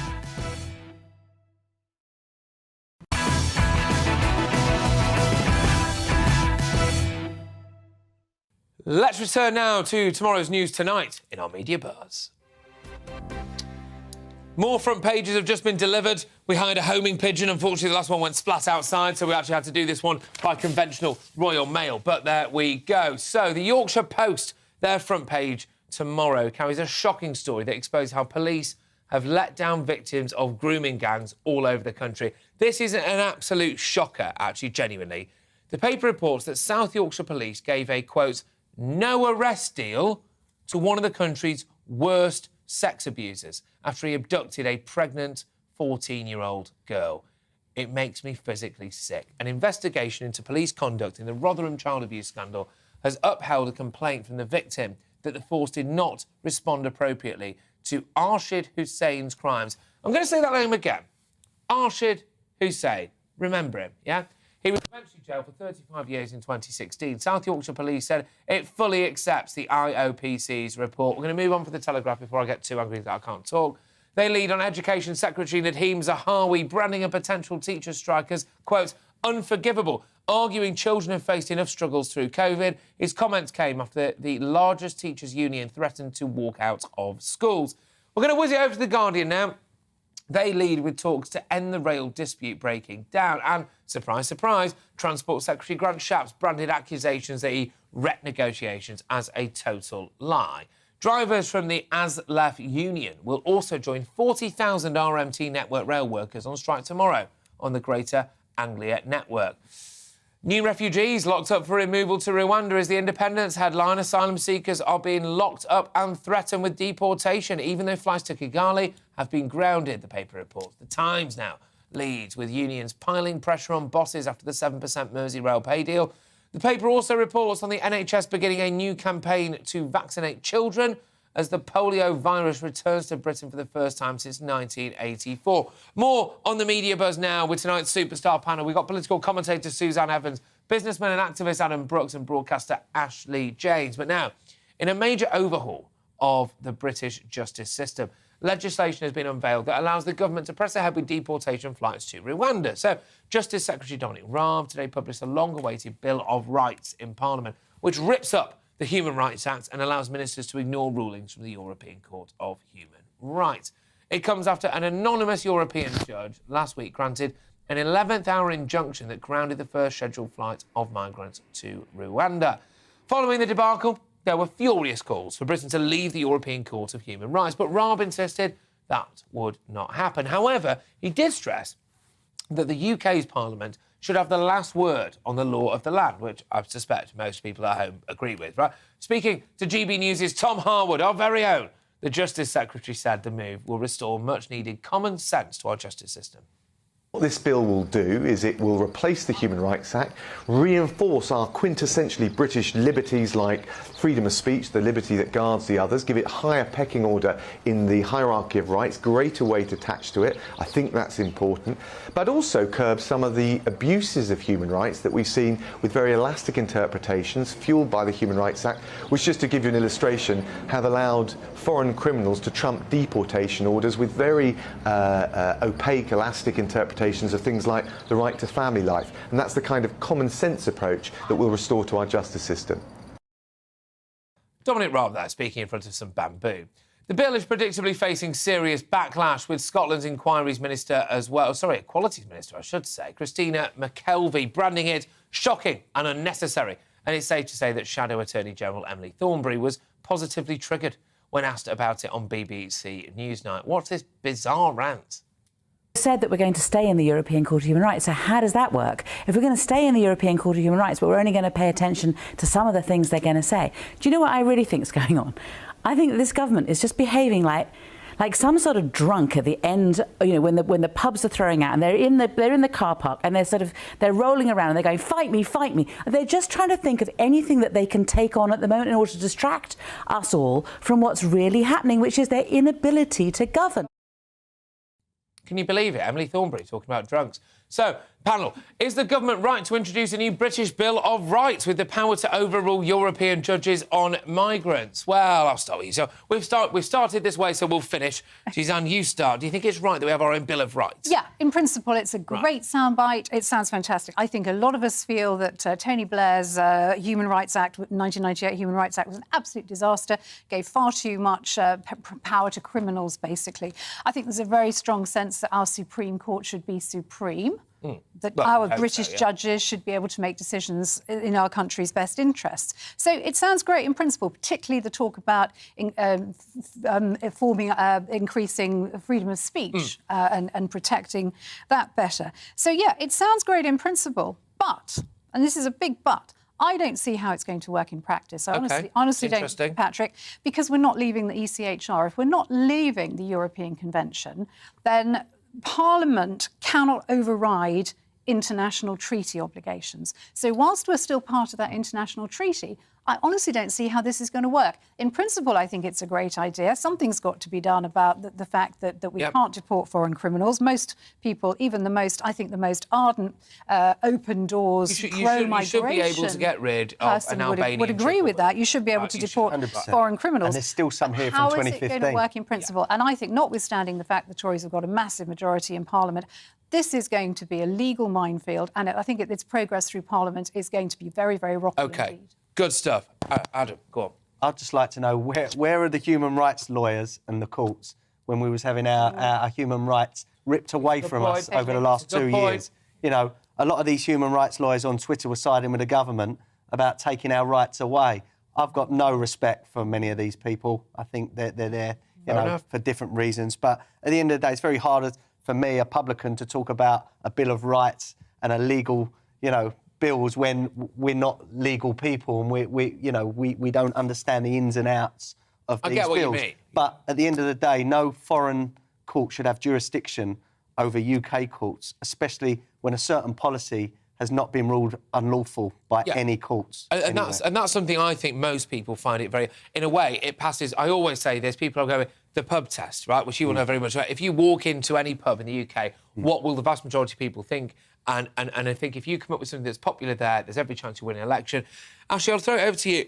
There's a lot of people who would say, they're concerned that if we remove, whether it's the UN Charter of Human Rights, whatever, or something to do with the ECHR, that we'll end up with fewer human rights in this country. That it will make us, I suppose, a less just place. Can't we just come up with our own human rights list? Well, I think this is the difficulty. First of all, the idea that it's a foreign court. We need to remember that this was set up.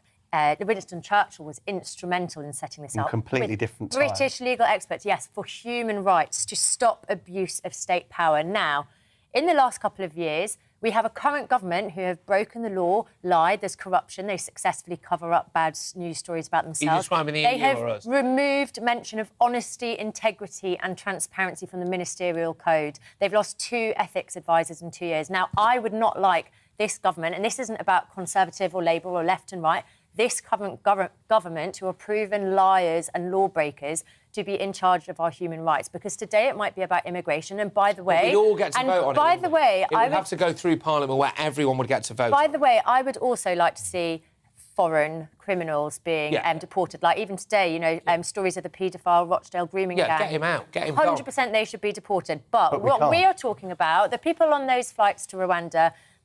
were potentially refugees. They were asylum seekers. Okay. So we know that they're torture survivors, unaccompanied minors. And the UN Refugee Agency did warn the Home Office twice it was unlawful. And I understand that immigration is a touchy subject that we need to discuss openly. But the ECHR gives us the right to a fair trial, privacy, freedom from torture, freedom of religious expression. It protects domestic violence victims. It would be very, very slippery slope to give up that because... Yeah. OK, no, I'm sorry. Yeah, fair enough. I hope you feel heard. Sorry, we're in a rush. We're in a rush.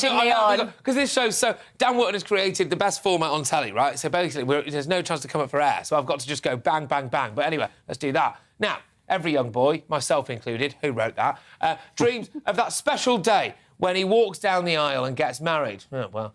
by an Elvis impersonator. There we go, a bit close to home, that, anyway. Well, for a while there, the dream was shattered. Little white chapels across Vegas were all shook up last month to receive cease and desist letters from the Presley estate, ordering them to stop using the King's likeness. So the decision would have ended a £1.6 billion a year enterprise, but don't worry, folks, OK? Don't worry. Achy, breaky hearts across the desert have been repaired. That's right. After an extensive media campaign and legal intervention, a deal has been reached with the estate, allowing venues to continue cementing the burning love of visiting couples. That's right. It's a huge relief for all, clearly, but especially the fleet of freelance Elvis impersonators who make their living travelling around dressed up as their hero. Can I just say, once it was the millennium year, I was, gosh, how old was I now? About 10 or something, I don't know, yeah. And they'd hired an Elvis impersonator at the party that I was at, and I went the wrong way to the bathroom, and I saw Elvis naked. I can't look at him. Just listen to the passion in this lovely chap's voice. Could have been anything, a lawyer or airplane pilot, whatever. I chose Elvis. I deal with people in the happiest day of their lives. I mean, how could it go wrong, man? You know what I'm saying? It's they'll never forget you. And no, it's great. I got the best job in the world. I just don't want to lose it. I mean, the likeness is uncanny, isn't it? I mean, you couldn't possibly pick him out of a lineup, could you? But much like him, I could have been anything. I could have had the lot. But I chose to be here on GB News with you lovely people. And, of course, as you know, you're always on my mind. OK, right, that's enough now. That's enough. Anyway, coming up, the crowning moments of the show as I name today's greatest Briton and Union Jackass. But first, in Uncancelled, after comedian Joe Lycett has the police called on him over a joke, do people genuinely want their offence to be criminalised? Columnist extraordinaire Rod Little, I absolutely love Rod, gives his take in mere seconds, right after we take a look at what's coming up in tomorrow's show. Coming up on Dan Wootton Tonight with me, Patrick Christys. Now, as the polls close, I'll bring expert analysis of the by-elections that could prove decisive for the Tories and indeed Labour. Plus, there'll be the usual unfiltered opinion from political firebrand Anne Widdecombe and social media sensation Zuby, and I will break down the headlines of the day. With my superstar panel, I've got Conservative commentator Dominic Samuels, former Tory London mayoral candidate Sean Bailey, and author and journalist Amy Nickel. That's Dan Wootton Tonight, Monday to Thursday, 9 p.m. till 11 p.m, right here on GB News.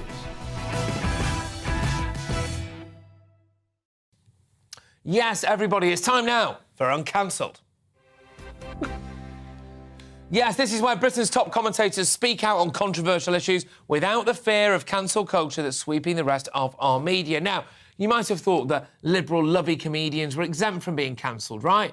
Well, you thought wrong, because Brummie comic Joe Lycett has revealed on social media this week that he'd been questioned by police over a joke from one of his gigs after an audience member called the cops to report their outrage. Now, you might expect that a joke was so offensive, might be about, I don't know, oh, gosh, sexuality, gender, or even race. But no, apparently the offending gag appeared to involve a donkey's penis. Lysa has said that he has no intention of taking the joke out on his UK tour. And I say, good on him. That's right, presumably it'd be too big. This is a freedom of speech issue, and comedians, regardless of their political leanings, should not live in fear of the police knocking at their door every time they make a joke. Well, one man who certainly isn't afraid of being offended, and someone who is regularly compared to a donkey's appendage, is columnist extraordinaire Rod Little. Rod, how are you, mate? I'm very well, mate, and thank you so much for that. Good. I'm glad this is from the waist up. Right, Rod, look, serious note, I'm not sure that either of us particularly like Joe Lysa, but the principle still stands. What is the world coming to when people call the police over a joke?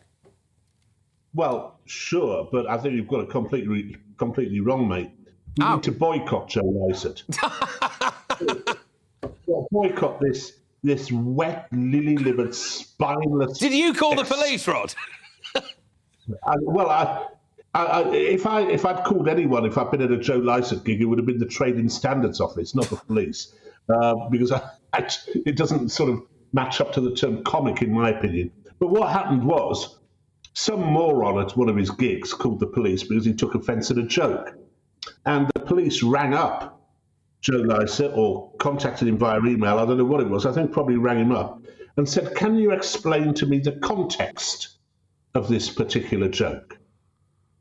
Right. And that is at the point at which Joe Lysa should have said, no, if you want to understand the context, buy a bloody ticket like everybody else. Fair enough. And in the meantime, mate, bugger off and catch the burglars, you uniformed sack of meat with mittens, and stop ringing up comedians to find out, why they're telling particular jokes.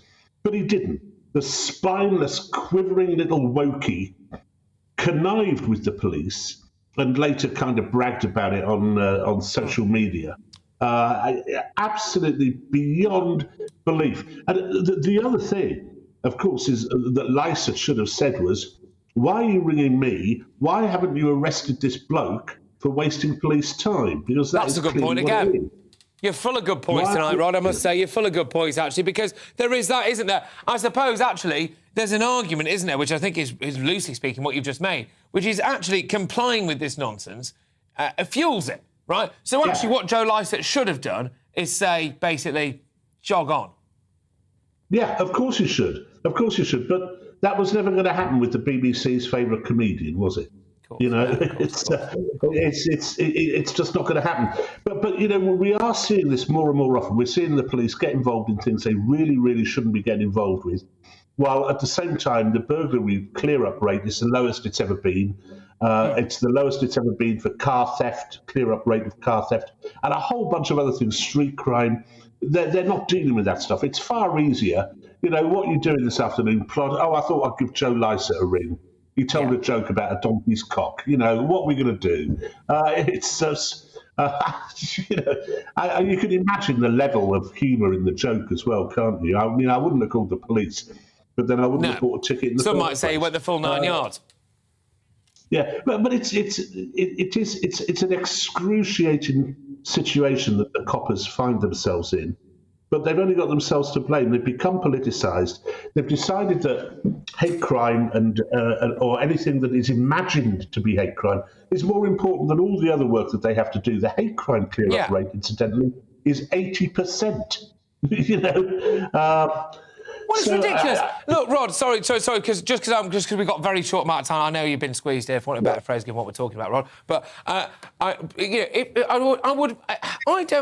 spoken about my grandma rather a lot tonight, actually. I don't have any faith that if she was burgled, if she woke up in bed at 4 o'clock in the morning, right, with a bloke in a balaclava stood over her, OK, I don't have any faith that the police would be there within an hour. But if I went to a Joe Lysa gig and he told, as you so aptly put, a joke about a donkey's penis, they'd probably call him up within 20 minutes, wouldn't they? It's all gone wrong. Yeah, exactly. A, because it's easy, and B, because they are so desperate to find themselves on the same side as the progressives.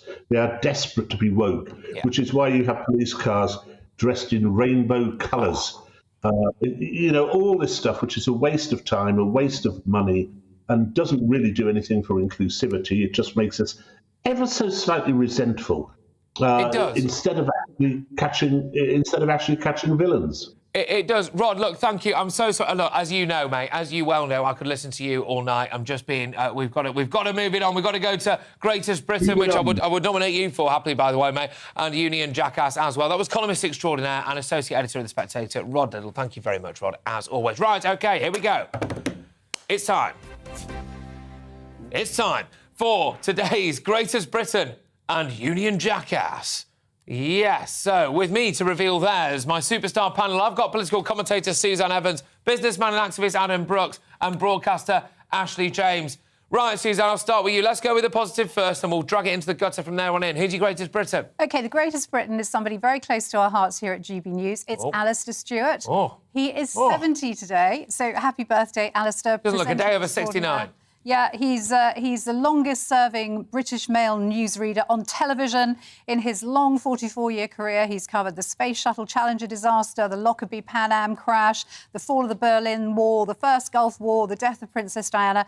What a hero. Does a huge amount for charity as well. He does. He does. You make him sound so old, he might as well cover the asteroid that killed the dinosaurs as well. But Adam Brooks, your views? It's Sharon Davis for fighting for fairness and safety in women's sports. And it looks like common sense is finally returning and this clown world is crumbling down. Well, we're off to an absolute flyer here. Ashley, your views? Who's your Greatest Britain? Well, I absolutely know I'm not winning this one, but my Greatest Britain oh, is stop, Nick no! Only because it's nice. Whilst I might not agree with everything, it's really nice to hear someone standing up and fighting for workers' rights. And by the way, trade unions are the reason that we have 2-day weekends, paid maternity leave, and it stops companies like P&O doing what they did. I think he's been brilliant in the media for fighting for his workers. You've gone for Mick Lynch. Of all the people. No, of course, it's hard to your views. Right, well, Suzanne, you backed me into a corner here because I can't really not go for Alistair Stewart, can I? Although, to be fair, he once walked past me in the office, kicked me, and I won't say what he said, but I think that was a sign of affection. Anyway, Alistair Stewart is the Greatest Britain. Well done, Alistair, if you're watching. Crack on. Union Jackass. Suzanne, start. OK, so this is Arthur Scargill. What an absolute wally. Didn't he do the Tories the most massive favour today? I think he was attempting to do quite the opposite by turning up on the picket line in Wakefield the day before the by-election. But, oh, no, Boris Johnson could then stand up in the House of Commons and talk about all the Labour MPs lining up to shake the hands of this union reprobate. Yeah, what a wally. OK, Adam. My Union Jackass is a Labour MP that seems to have watched too many Soprano movies. It's Wes Streeting for his historical tweets, threats to punch people, throw people under trains, and many, many more that worried me when I see them. But they've all been deleted now, so... Oh, have they? That's classy. That's classy. Yeah. OK, come on then, Ashley, you wrap it up for us. Definitely not winning this one either, but my one is Boris Johnson for failing to negotiate with workers who, by the way, is also happy to lift the cap on city bosses' pay, happy to give MPs a pay rise, but not negotiating with the people who are the workers who keep up the backbone of this country. It's going to be teachers next, unless they start to listen and negotiate. You're right, you're not winning. Right, I can't remember who I went for, though. Tell me who I went for before, because I get told about it before. I went for Arthur Scargill, there you go. It just rolls off the tongue. Right, today's Union Jackass is Arthur Scargill. I've double Suzanne. I've gone double Suzanne, apparently. There we go. Laura, right, OK, we're over time, people, as we always do. But I am back again tomorrow from 9 p.m. Thank you very much, everyone who's been watching this show throughout the time we're filling in with Dan. It really means the world to me. Thank you so, so much. Let's keep it going, people. I'll see you tomorrow at 9. Now it's time for Headliners. Mwah, peace out. Good evening. The weather is on the change. Still plenty of very warm, hazy sunshine for many tomorrow, but an increasing chance of seeing some thunderstorms. The Met Office have issued a yellow warning for the downpours coming up from France from this weather system. There's another weather front at the other end of the UK, bringing a bit of patchy drizzle across parts of northern Scotland overnight. But for most of us, we're still under the influence of high pressure. It brought plenty of blue sky